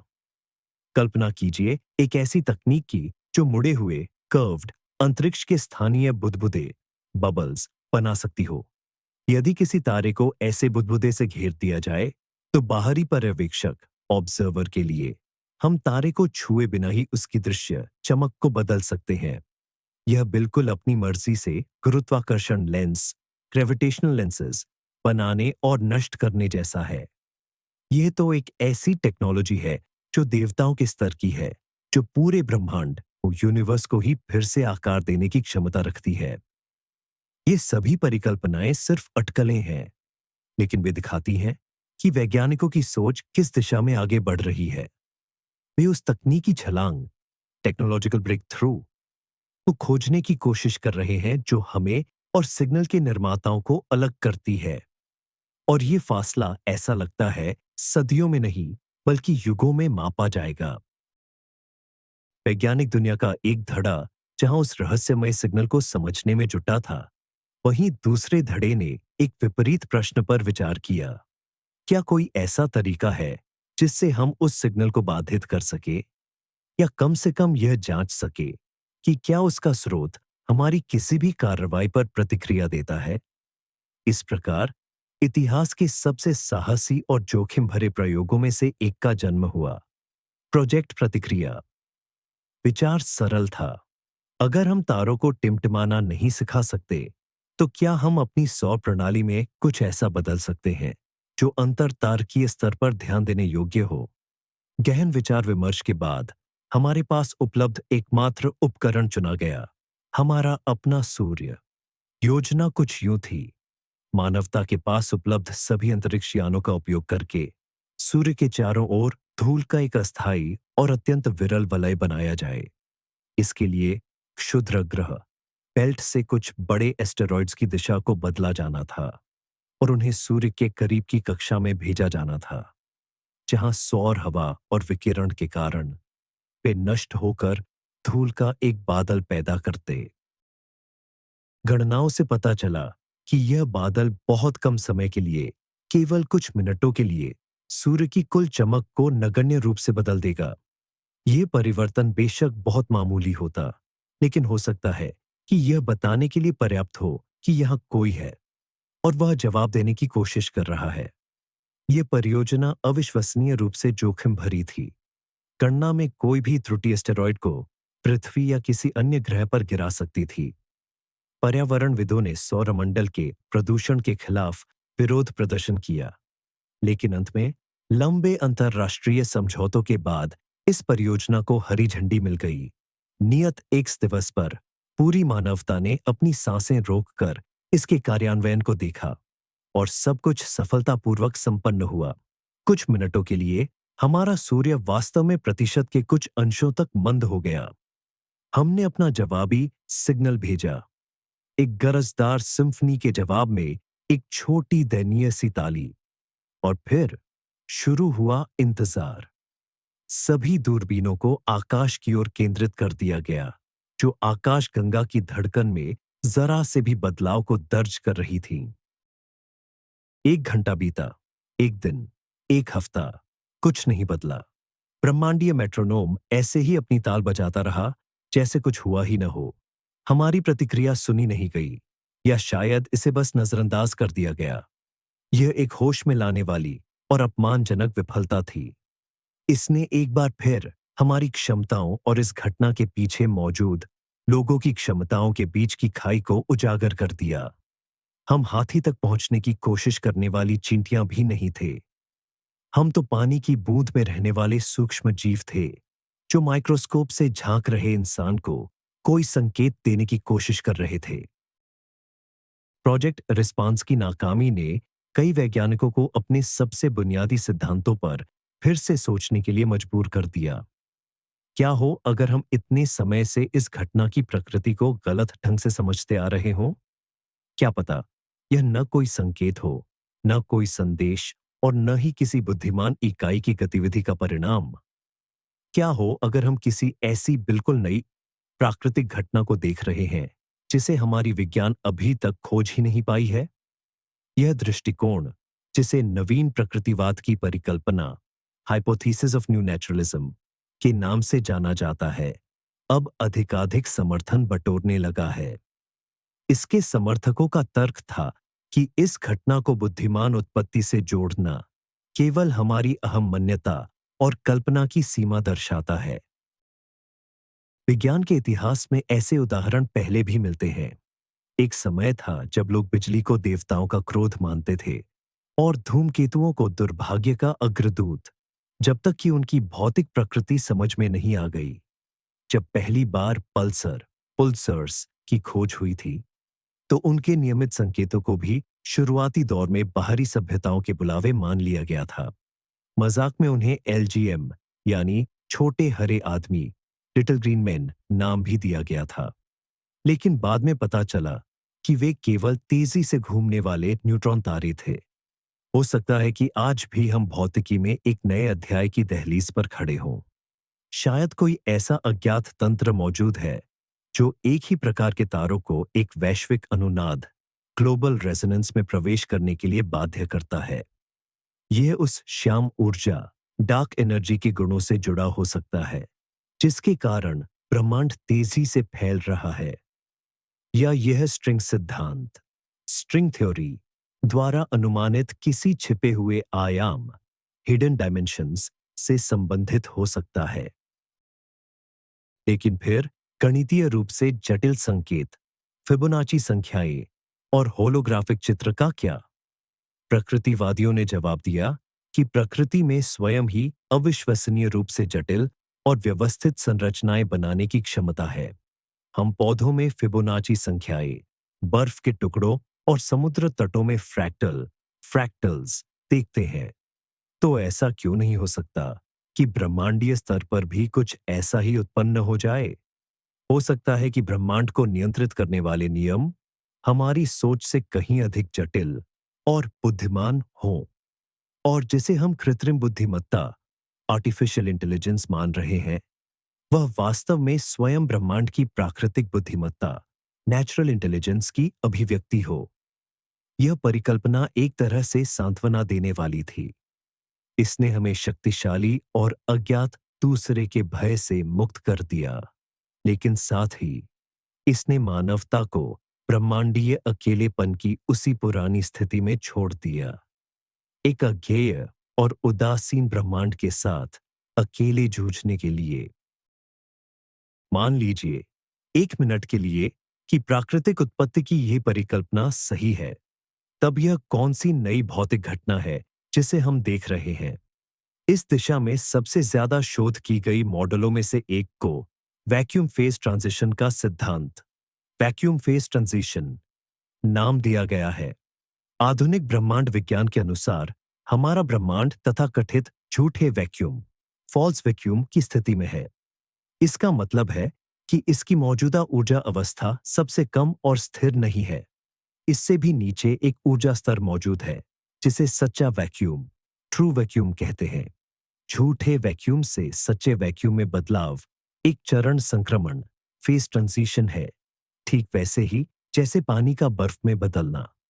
यदि ऐसा हुआ तो यह परिवर्तन ब्रह्मांड के किसी एक बिंदु से शुरू होता, फिर सच्चे वैक्यूम का बुलबुला प्रकाश की गति से फैलता, अपने रास्ते में आने वाली हर चीज को निगल लेता। इस बुलबुले के अंदर भौतिकी के नियम पूरी तरह बदल जाते और हमारा अस्तित्व असंभव हो जाता। यह महाविनाश कयामत के संभावित परिदृश्यों में से एक है। लेकिन क्या होगा अगर यह संक्रमण इतना विनाशकारी न हो? क्या होगा अगर ब्रह्मांड सच्चे वैक्यूम में गिरा नहीं, बल्कि इस संक्रमण की कगार पर डोल रहा है? सिद्धांतकारों ने सुझाव दिया कि ब्रह्मांड को दूर धकेलने वाली डार्क एनर्जी इन दोलनों का कारण बन सकती है। यह उस केतली के पानी जैसा है जो उबलने ही वाला है, लेकिन भाप में नहीं बदल पा रहा, बस हल्के से हिल रहा है। वैक्यूम के ये काल्पनिक दोलन, ऑसिलेशंस, माइक्रो स्तर पर मौलिक स्थिरांकों, फंडामेंटल कांस्टेंट्स को बदल सकते थे, जिसके बारे में हमने पहले बात की थी। लेकिन वे इसे अराजक तरीके से नहीं, बल्कि अंतरिक्ष समय, स्पेस टाइम की संरचना में निहित एक निश्चित नियम के अनुसार करेंगे।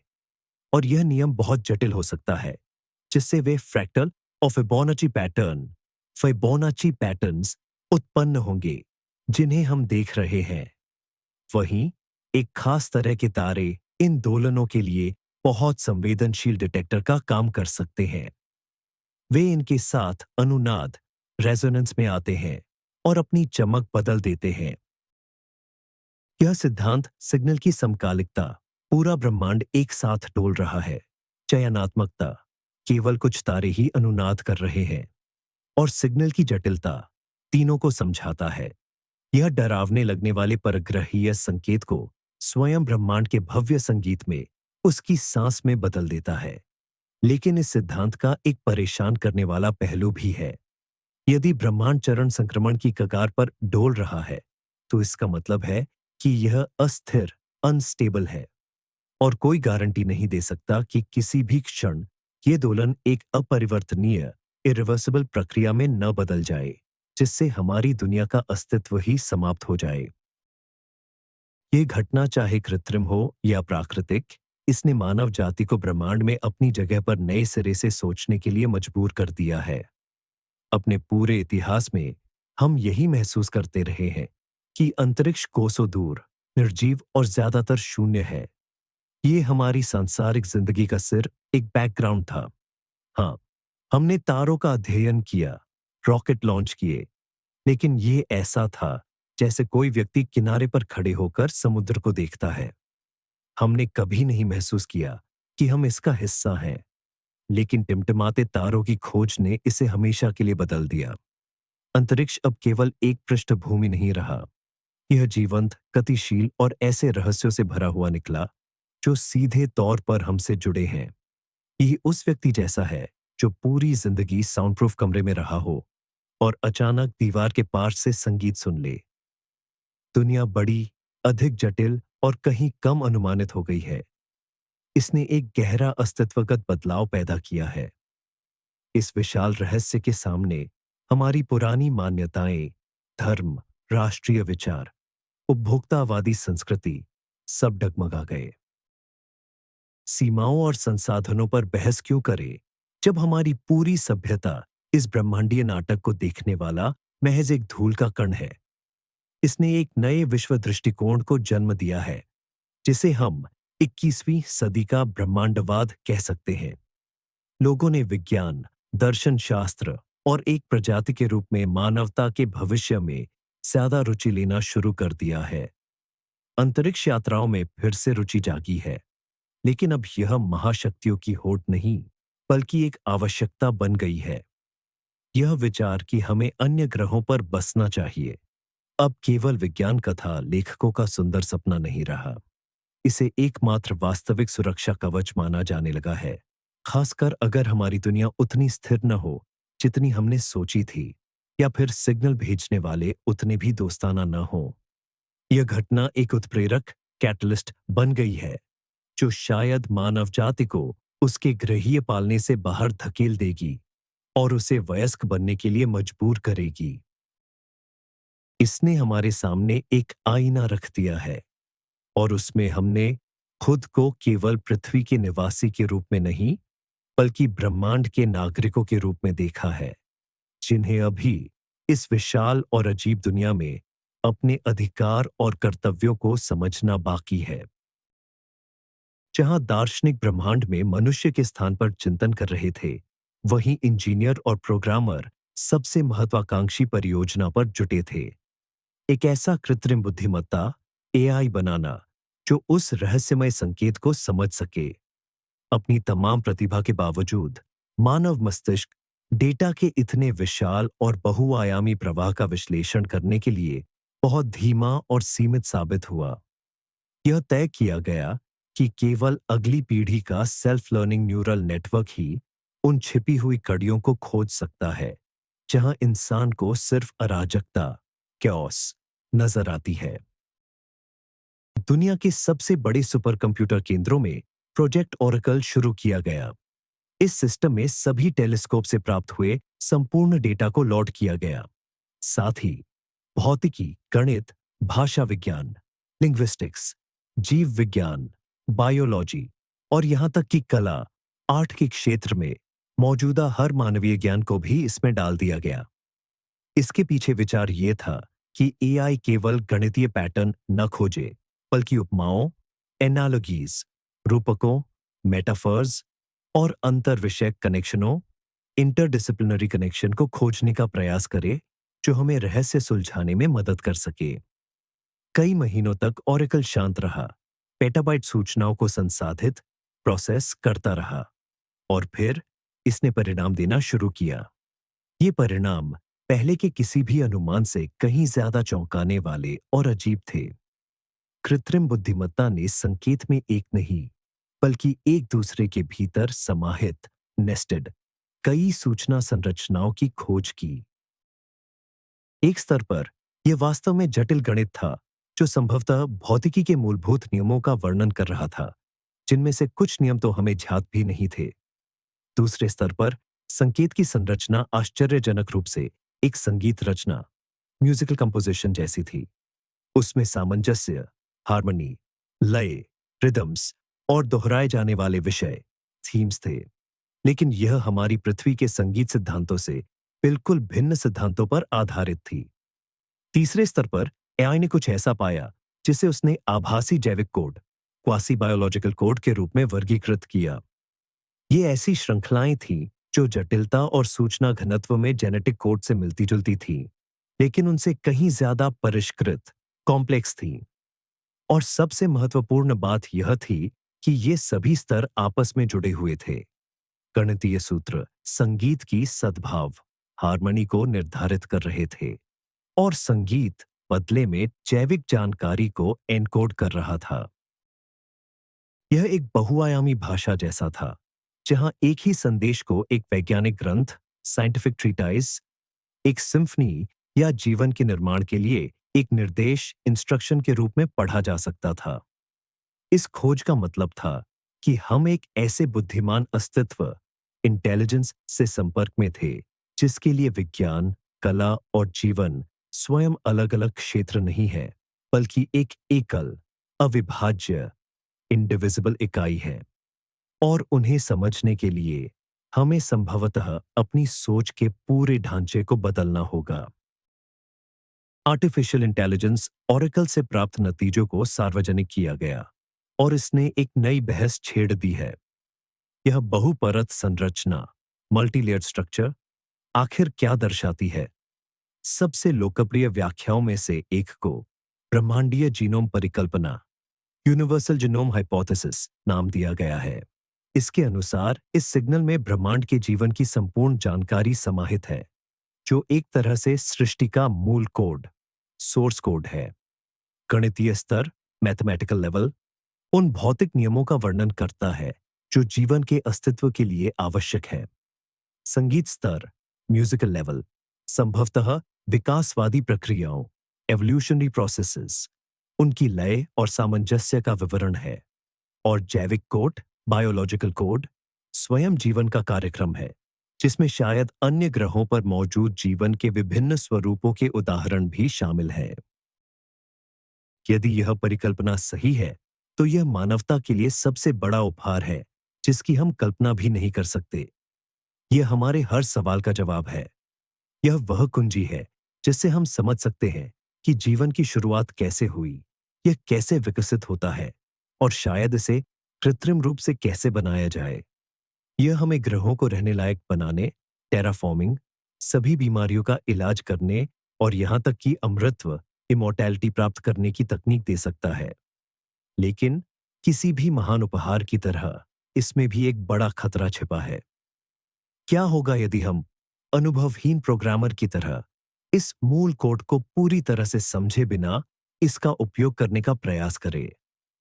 हम अनजाने में कुछ भयंकर चीज बना सकते हैं।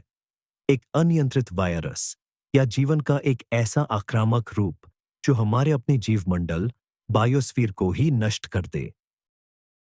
या फिर यदि यह जानकारी गलत हाथों में पड़ गई, तो ये एक पूर्ण हथियार, एब्सोल्यूट वेपन बन सकती है। कल्पना कीजिए कि कोई देश ऐसे जैविक हथियार विकसित कर ले जो अलौकिक सिद्धांतों पर आधारित हो और जिनके विरुद्ध हमारे पास कोई सुरक्षा ही न हो। इसलिए अंतर्राष्ट्रीय समुदाय ने एक अभूतपूर्व निर्णय, अनप्रेसिडेंटेड डिसीजन लिया है। सिग्नल से प्राप्त जानकारी के किसी भी व्यावहारिक उपयोग पर रोक, मॉरेटोरियम लगा दी गई है। सभी डेटा को गोपनीय रखा गया है और उन तक पहुंच केवल चुनिंदा, भरोसेमंद वैज्ञानिकों के एक छोटे समूह तक ही सीमित कर दी गई है। मानवता आज उस अलादीन की स्थिति में है जिसे जादुई चिराग तो मिल गया है, पर वह उसे रगड़ने से डर रहा है। हमें एक ऐसी शक्ति मिली है जो या तो हमें सितारों तक ले जा सकती है या पूरी तरह से नष्ट कर सकती है, और इस चुनाव का बोझ हमारी पीढ़ी के कंधों पर आ पड़ा है। चलिए इन जटिल सिद्धांतों को थोड़ा किनारे रखकर सीधी सादी मानवीय अनुभूति पर वापस आते हैं। जब हम इन टिमटिमाते तारों को देखते हैं, तो हमें असल में कैसा महसूस होता है? सदियों से रात का आकाश इंसान के लिए अनंत काल, शांति और स्थिरता का प्रतीक रहा है। ध्रुव तारा हमेशा अपनी जगह पर और तारामंडल धीमी, अनुमानित गति से घूमते थे। यह हमारे अस्तित्व की अराजकता में हमारा एक तरह का सहारा था, एक याद दिलाता था कि हमारी छोटी सी जिंदगी से परे भी कुछ बहुत बड़ा और स्थायी है। लेकिन अब स्थिरता का यह प्रतीक ही गायब हो गया है। आकाश अब जीवित, परिवर्तनशील और अप्रत्याशित हो गया है। यह अब महज एक सुंदर तस्वीर नहीं रहा, बल्कि यह एक ऐसा साथी बन गया है जो हमसे किसी अनजानी भाषा में बात कर रहा है। यह एहसास हमारे अंदर मिलीजुली भावनाएं पैदा करता है। एक और यह विस्मय है, जिसे दार्शनिक उदात्त, सबलाइम कहते हैं। यह अनंत और शक्तिशाली सत्ता के सामने अपनी तुच्छता का अनुभव है। यह ठीक वैसा ही एहसास है जो ग्रैंड कैनियन के किनारे खड़े होकर या उफनते समुद्र को देखकर होता है। यह हमें छोटी छोटी बातों और भागदौड़ से मुक्त करता है। दूसरी ओर यह एक गहरी, आदिम चिंता भी है। चीजों के स्थापित क्रम का टूटना हमेशा डरावना होता है। यह ऐसा है जैसे अचानक सूरज पश्चिम से उगने लगे। यह दुनिया पर हमारे भरोसे की बुनियाद को हिला देता है। हम अब इस बात पर यकीन नहीं कर सकते कि कल आज जैसा ही होगा। यह दोहरापन, विस्मय और चिंता अब पूरी मानव सभ्यता की नई भावनात्मक पृष्ठभूमि बन गया है। मनोवैज्ञानिक आकाशीय चिंता विकार, कॉस्मिक एंजाइटी डिसऑर्डर से पीड़ित लोगों की बढ़ती संख्या बता रहे हैं। लेकिन इसी के साथ कई लोग किसी महान चीज से जुड़े होने या अर्थपूर्णता के नए एहसास की बात भी कर रहे हैं। शायद यही उस संकेत सिग्नल के रचनाकारों का लक्ष्य रहा होगा, अगर वे मौजूद हैं। उनका मकसद सिर्फ जानकारी देना नहीं, बल्कि भावनात्मक स्तर पर हमें बदलना था। हमें आलस्य और उदासीनता से बाहर निकालना और फिर से बड़े सवाल पूछने के लिए मजबूर करना। हम कौन हैं? हम कहां से आए हैं? और हम कहां जा रहे हैं? ऑरेकल ऑरेकल द्वारा विश्लेषण किए जा रहे डेटा में एक और अजीब बात सामने आई। यह सिग्नल सिग्नल सभी दिशाओं में बिल्कुल एक जैसा नहीं था। आकाश में एक ऐसा बिंदु था जहां से यह सिग्नल हल्का सा, बस कुछ मिलीसेकंड पहले पहुंच रहा था। यह बिंदु हमारी आकाश गंगा के केंद्र की दिशा में धनु सजिटेरियस तारामंडल में स्थित था, जहां जैसा कि हम जानते हैं धनु स्टार सजिटेरियस आइक्या नामक एक सुपरमैसिव ब्लैक होल मौजूद है। इस खोज ने एक नई परिकल्पना को जन्म दिया जिसे केंद्रीय रिट्रांसमीटर परिकल्पना सेंट्रल रिपीटर हाइपोथेसिस नाम दिया गया। इसके अनुसार सिग्नल का स्रोत हर जगह नहीं बल्कि एक ही खास जगह पर है, संभवतः आकाशगंगा के ठीक केंद्र में, और जो हम पूरे आकाश में देख रहे हैं वे बस उसका प्रतिबिंब रिफ्लेक्शन या पुनरुत्सर्जन री है। यह कैसे काम कर सकता है? कल्पना कीजिए कि मिल्की वे के केंद्र में एक अत्यंत शक्तिशाली ट्रांसमीटर लगा है। यह एक निश्चित प्रकार का विकिरण इरेडिएशन उत्सर्जित करता है। शायद वे काल्पनिक बाउंज न्यूट्रिनो स्टेराइल न्यूट्रिनोज या गुरुत्वाकर्षण तरंगे जो सभी दिशाओं में फैलती हैं। यह विकिरण जब सितारों तक पहुंचता है तो उनसे इंटरैक्ट करता है और उन्हें अपनी चमक बदलने के लिए मजबूर करता है, और यह बदलाव एक ही प्रकार के सभी सितारों में समान रूप से होता है। इस तरह हमारी आकाशगंगा के सभी तारे पैसिव रीट्रांसमीटर्स के एक विशाल नेटवर्क में बदल जाते हैं जो केंद्रीय ट्रांसमीटर की धुन पर एक साथ सिंक्रोनसली झपकी लेते हैं। और ये तथ्य कि हम यही प्रभाव अन्य आकाशगंगाओं में भी देखते हैं उसे इस प्रकार समझाया जा सकता है। हर बड़ी आकाशगंगा के केंद्र में अपना सुपरमैसिव ब्लैक होल और संभवतः अपना ट्रांसमीटर है, और ये सभी ट्रांसमीटर एक दूसरे के साथ सिंक्रोनाइज्ड हैं। यह सिद्धांत सिग्नल के प्रकाश की गति से तेज फैलने की समस्या को खूबसूरती से हल करता था।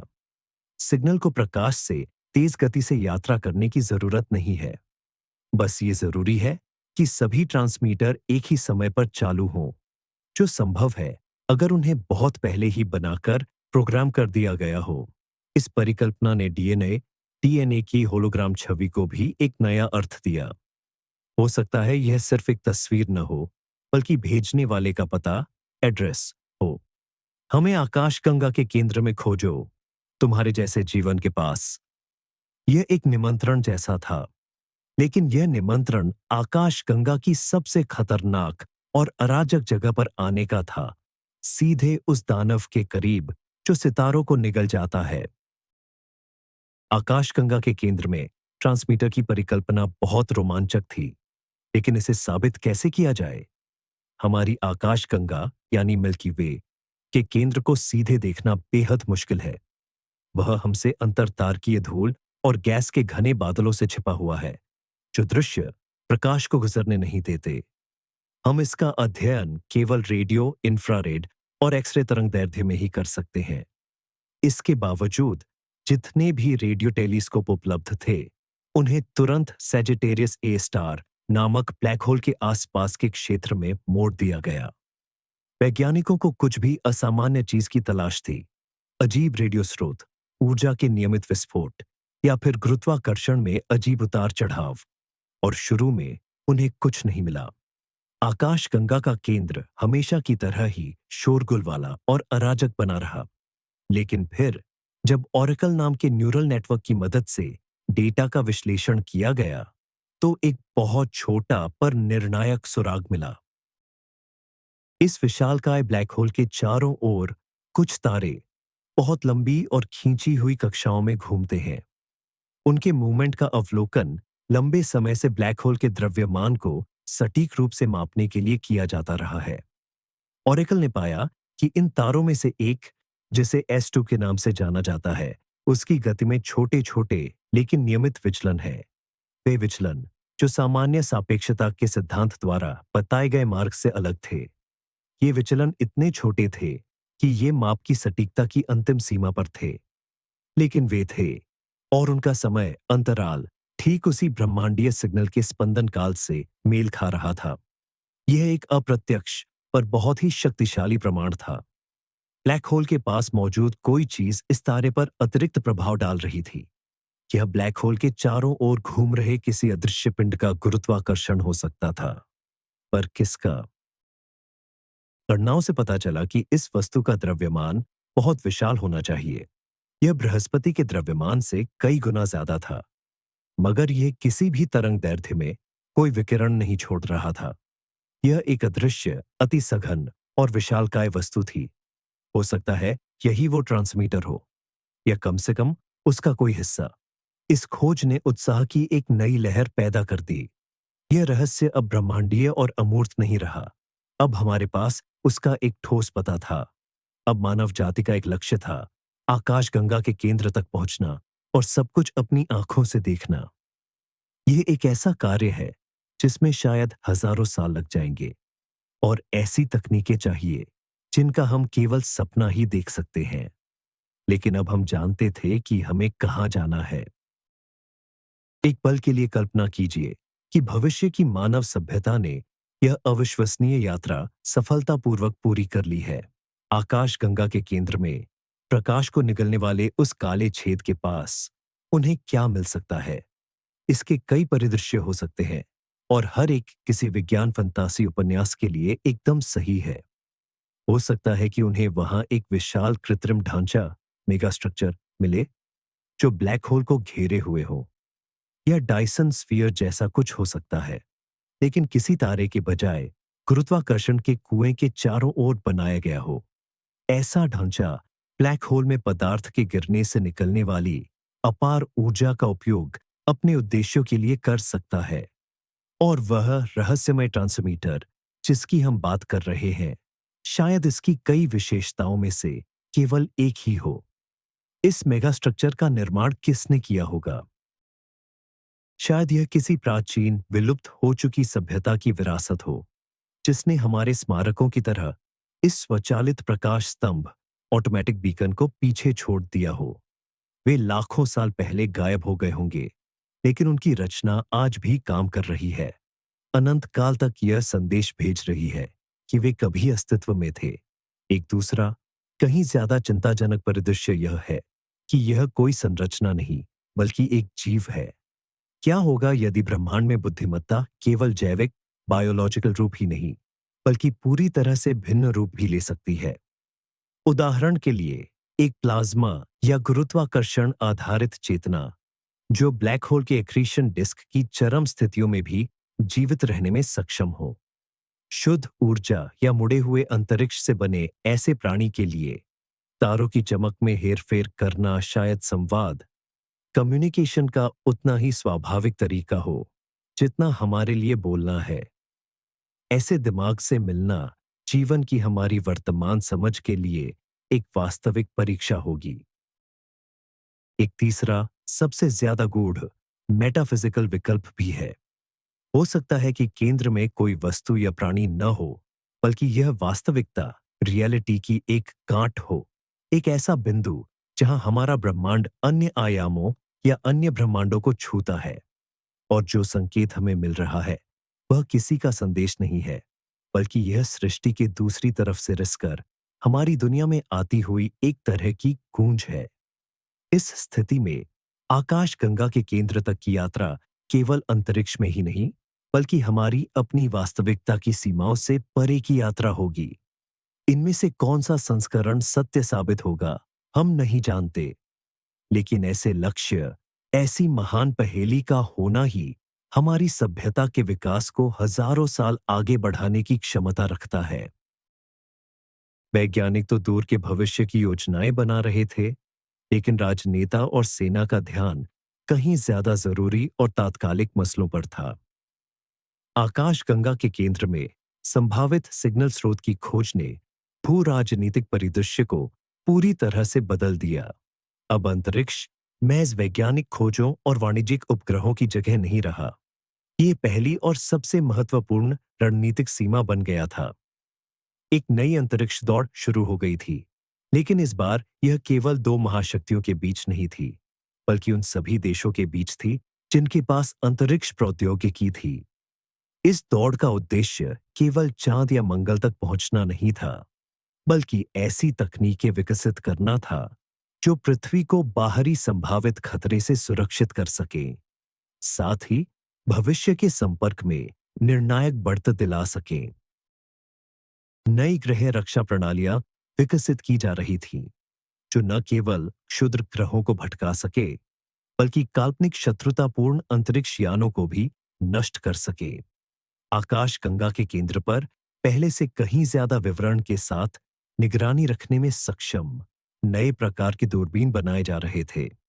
मौलिक रूप से नए इंजनों, फोटोनिक, आयन और यहां तक कि अंतरिक्ष समय को मोड़ने वाले वार्प ड्राइव के विचार पर आधारित इंजनों पर शोध शुरू हो गया था। इसी के साथ मानवता के सर्वश्रेष्ठ मस्तिष्क संपर्क की भाषा की समस्या पर काम कर रहे थे। यदि हमें कभी कोई सार्थक संदेश मिलता है, तो हम ये कैसे सुनिश्चित कर पाएंगे कि हमने उसे सही ढंग से समझा है? एक ऐसी सभ्यता के लिए जिसके अनुभव और जीव विज्ञान हमसे मौलिक रूप से अलग है, शांति या युद्ध जैसे शब्दों के मायने पूरी तरह भिन्न हो सकते हैं। एक संपूर्ण विज्ञान, बहिर्भाषा विज्ञान का निर्माण किया गया, जो शब्दों पर नहीं, बल्कि गणित और तर्क की मूलभूत अवधारणाओं पर आधारित एक सार्वभौमिक भाषा विकसित करने का प्रयास कर रहा था। अंतरिक्ष का यह सैन्यकरण और सुरक्षाकरण महान अज्ञात से सामना होने की एक अपरिहार्य प्रतिक्रिया थी। किसी भी जैविक प्रजाति की तरह, जब मानवता किसी अस्पष्ट और संभावित रूप से खतरनाक चीज का सामना करती है, तो वह सबसे पहले अपनी सुरक्षा के बारे में सोचती है।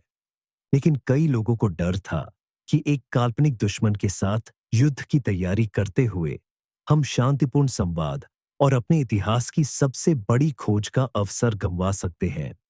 विडंबना यह थी कि संपर्क के लिए तैयार रहने हेतु हमें उन तकनीकों को विकसित करना था, जिनका उपयोग उतनी ही आसानी से आत्मविनाश के लिए भी किया जा सकता था।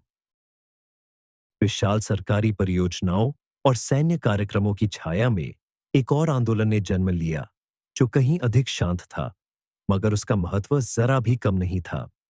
यह ब्रह्मांडीय बोध, कॉस्मिक अवेयरनेस का आंदोलन था। इसके समर्थकों, जिनमें न केवल वैज्ञानिक और दार्शनिक थे, बल्कि कलाकार, संगीतकार और कवि भी शामिल थे, का तर्क था कि मानवता का मूल उद्देश्य सबसे शक्तिशाली दूरबीन या सबसे तेज रॉकेट बनाना नहीं है, बल्कि उस संपर्क के लिए अपनी चेतना को तैयार करना है। उनका कहना था कि जब तक हम स्वयं को नहीं समझ लेते, तब तक हम ब्रह्मांडीय बुद्धि को नहीं समझ पाएंगे। जब तक हम आपस में संवाद करना नहीं सीखते, तब तक हम अन्य, दी अदर, के साथ संवाद नहीं कर पाएंगे। इस आंदोलन ने मूल्यों के वैश्विक पुनर्विचार का आह्वान किया। प्रतिस्पर्धा की जगह सहयोग, उपभोग की जगह सृजन, राष्ट्रवाद की जगह वैश्विक चेतना। कलाकारों ने ऐसी पेंटिंग और इंस्टॉलेशन बनाए जो उस अबूझ संकेत को दृश्य रूप देने का प्रयास कर रहे थे।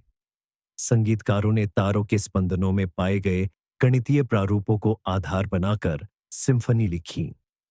विज्ञान कथा लेखकों ने अपनी किताबों में भविष्य के हर संभावित परिदृश्य, यूटोपिया से लेकर एंटी यूटोपिया तक, की खोज की, ताकि मानवता को किसी भी परिणाम के लिए तैयार किया जा सके। यह अंतरिक्ष की अथाह गहराई में देखने से उत्पन्न हुआ एक प्रकार का सांस्कृतिक पुनर्जागरण था। लोगों ने यह महसूस किया कि हमारा सबसे बड़ा खजाना तकनीक नहीं, बल्कि हमारी महसूस करने, सृजन करने और सवाल पूछने की क्षमता है, और संभवतः जिज्ञासा, समानुभूति और सौंदर्य की तलाश जैसे यही गुण वह सार्वभौमिक भाषा है जिसे ब्रह्मांड में कोई भी बुद्धि समझ पाएगी। हो सकता है कि सबसे अच्छा जवाब जो हम अंतरिक्ष में भेज सकते हैं, वह न तो कोई रेडियो संकेत हो और न ही कोई अंतरिक्ष यान, बल्कि मोजार्ट की सिम्फनी, दा विंची की पेंटिंग या केवल समझने की एक सच्ची इच्छा हो। इस आंदोलन ने कोई विशिष्ट समाधान पेश नहीं किया, लेकिन इसने वह सांस्कृतिक और मनोवैज्ञानिक जमीन तैयार की जिस पर वे समाधान पनप सकते थे।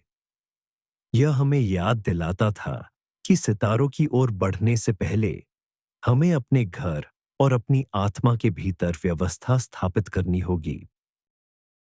इस सिग्नल की खोज को कई साल बीत चुके हैं। शुरुआती झटका और घबराहट अब रोजमर्रा की आदत में बदल गई थी। मानवता ने टिमटिमाते सितारों को भी उसी तरह अपना लिया था, जैसे हम हर नई चीज को अपना लेते हैं। वे अब हमारी जिंदगी का हिस्सा बन चुके थे, एक ऐसा पस मंजर, बैकग्राउंड, जिसका जिक्र खबरों में तो होता था, लेकिन जिसे देखकर अब वह पुराना विस्मय या रोमांच महसूस नहीं होता था। एजिस प्रोजेक्ट अपना काम तो जारी रखे हुए था, लेकिन कोई बढ़ी सफलता हाथ नहीं लग रही थी। वह संकेत अब भी अनसुलझा ही था। नई अंतरिक्ष दौड़ चल रही थी, लेकिन यह महज बजट और टेक्नोलॉजी के बीच एक लंबी खर्चीली प्रतियोगिता में सिमट कर रह गई थी। और फिर एकदम मामूली दिन वह हुआ जिसकी किसी ने कल्पना भी नहीं की थी। संकेत में बदलाव आया। 17 घंटे का चक्र जो इतने समय से अटल था, अचानक डगमगाने लगा। तरंगे अनियमित और अस्त व्यस्त केओटिक हो गईं। और फिर वे रुक गईं, पूरी तरह से शांत हो गईं। आसमान फिर से वैसा ही हो गया जैसा वह हमेशा से था, शांत, शाश्वत और मौन। सितारों ने झिलमिलाना बंद कर दिया। एजिस प्रोजेक्ट में कुछ घंटों के लिए अफरा तफरी मच गई। सबको लगा कि यह उपकरण की खराबी है, लेकिन दुनिया भर की सभी दूरबीनों ने एक ही बात दिखाई। संकेत गायब हो चुका था। यह उतनी ही अचानक हुआ जितनी अचानक इसकी शुरुआत हुई थी। इस घटना ने इसके प्रकट होने से भी ज्यादा सवाल खड़े कर दिए। यह क्या था? क्या आकाश गंगा के केंद्र में लगा ट्रांसमीटर खराब हो गया, या उसे बंद कर दिया गया? अगर बंद किया गया तो क्यों? क्या रिस्पॉन्स प्रोजेक्ट में भेजा गया हमारा अनाड़ी जवाब उन तक पहुंच गया और उसे शत्रुतापूर्ण या आदिम समझकर हमसे बातचीत बंद कर दी गई? या इसके विपरीत यह एक लंबी परीक्षा का आखिरी चरण था जिसमें हम असफल हो गए? या शायद यह सब बहुत सरल था और यह सचमुच एक प्राकृतिक घटना थी जो खत्म हो गई। ब्रह्मांड में छाई इस खामोशी की गूंज सिग्नल की सबसे ऊंची ध्वनि से भी ज्यादा बाहरी कर देने वाली थी। जब तक संकेत था, मानवता के पास एक लक्ष्य था, एक रहस्य था जो सबको एक सूत्र में बांधता था। अब बची थी सिर्फ खालीपन और अनकही बातें। हम उस शख्स की तरह थे जो कई सालों से एक अदृश्य वार्तालाप में व्यस्त था, और फिर उस साथी ने बिना अलविदा कहे अचानक संपर्क तोड़ डांट दिया। यह एक बद्दी क्षति थी। मानवता ने एक बार फिर खुद को अकेला महसूस किया, लेकिन यह अकेलापन अब पहले जैसा नहीं था। यह बचपन का मासूम अकेलापन नहीं था, जहां किसी दूसरे के अस्तित्व का बोध ही न हो, बल्कि यह उस वयस्क अडल्ट का कड़वा अकेलापन था जिसने दोस्ती की राह जानी हो और फिर उसे पूरी तरह ठुकरा दिया गया हो। लेकिन कहानी यहां खत्म नहीं हुई। सिग्नल के गायब होने के कुछ हफ्तों बाद गैलेक्सी के केंद्र पर नजर रख रहे खगोलविदों ने कुछ नया नोटिस किया।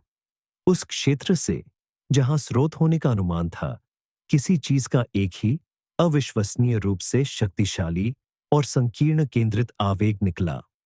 यह न तो प्रकाश था, न रेडियो तरंगे और न ही न्यूट्रिनो। उपकरण इसकी प्रकृति तय नहीं कर पाए।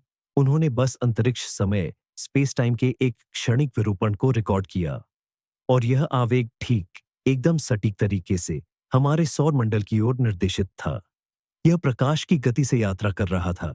इसका मतलब था कि हमारे पास लगभग 26,000 साल है इससे पहले कि ये हम तक पहुंचे, क्योंकि गैलेक्सी के केंद्र से हमें यही दूरी अलग करती है। यह क्या है? एक आखिरी विदाई, एक चेतावनी, या कुछ और? आर्टिफिशियल इंटेलिजेंस ऑरेकल ने इस आवेग की संरचना का विश्लेषण करने के बाद अपनी राय में सबसे संभावित एक ही निष्कर्ष निकाला।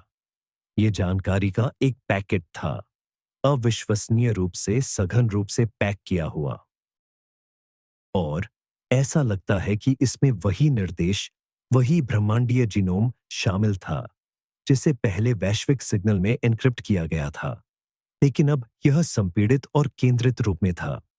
यह एक वरदान था, या फिर पांडोरा का पिटारा। हमें एक पार्सल भेजा गया है, और मानवता के पास इसे प्राप्त करने की तैयारी के लिए 26,000 साल है।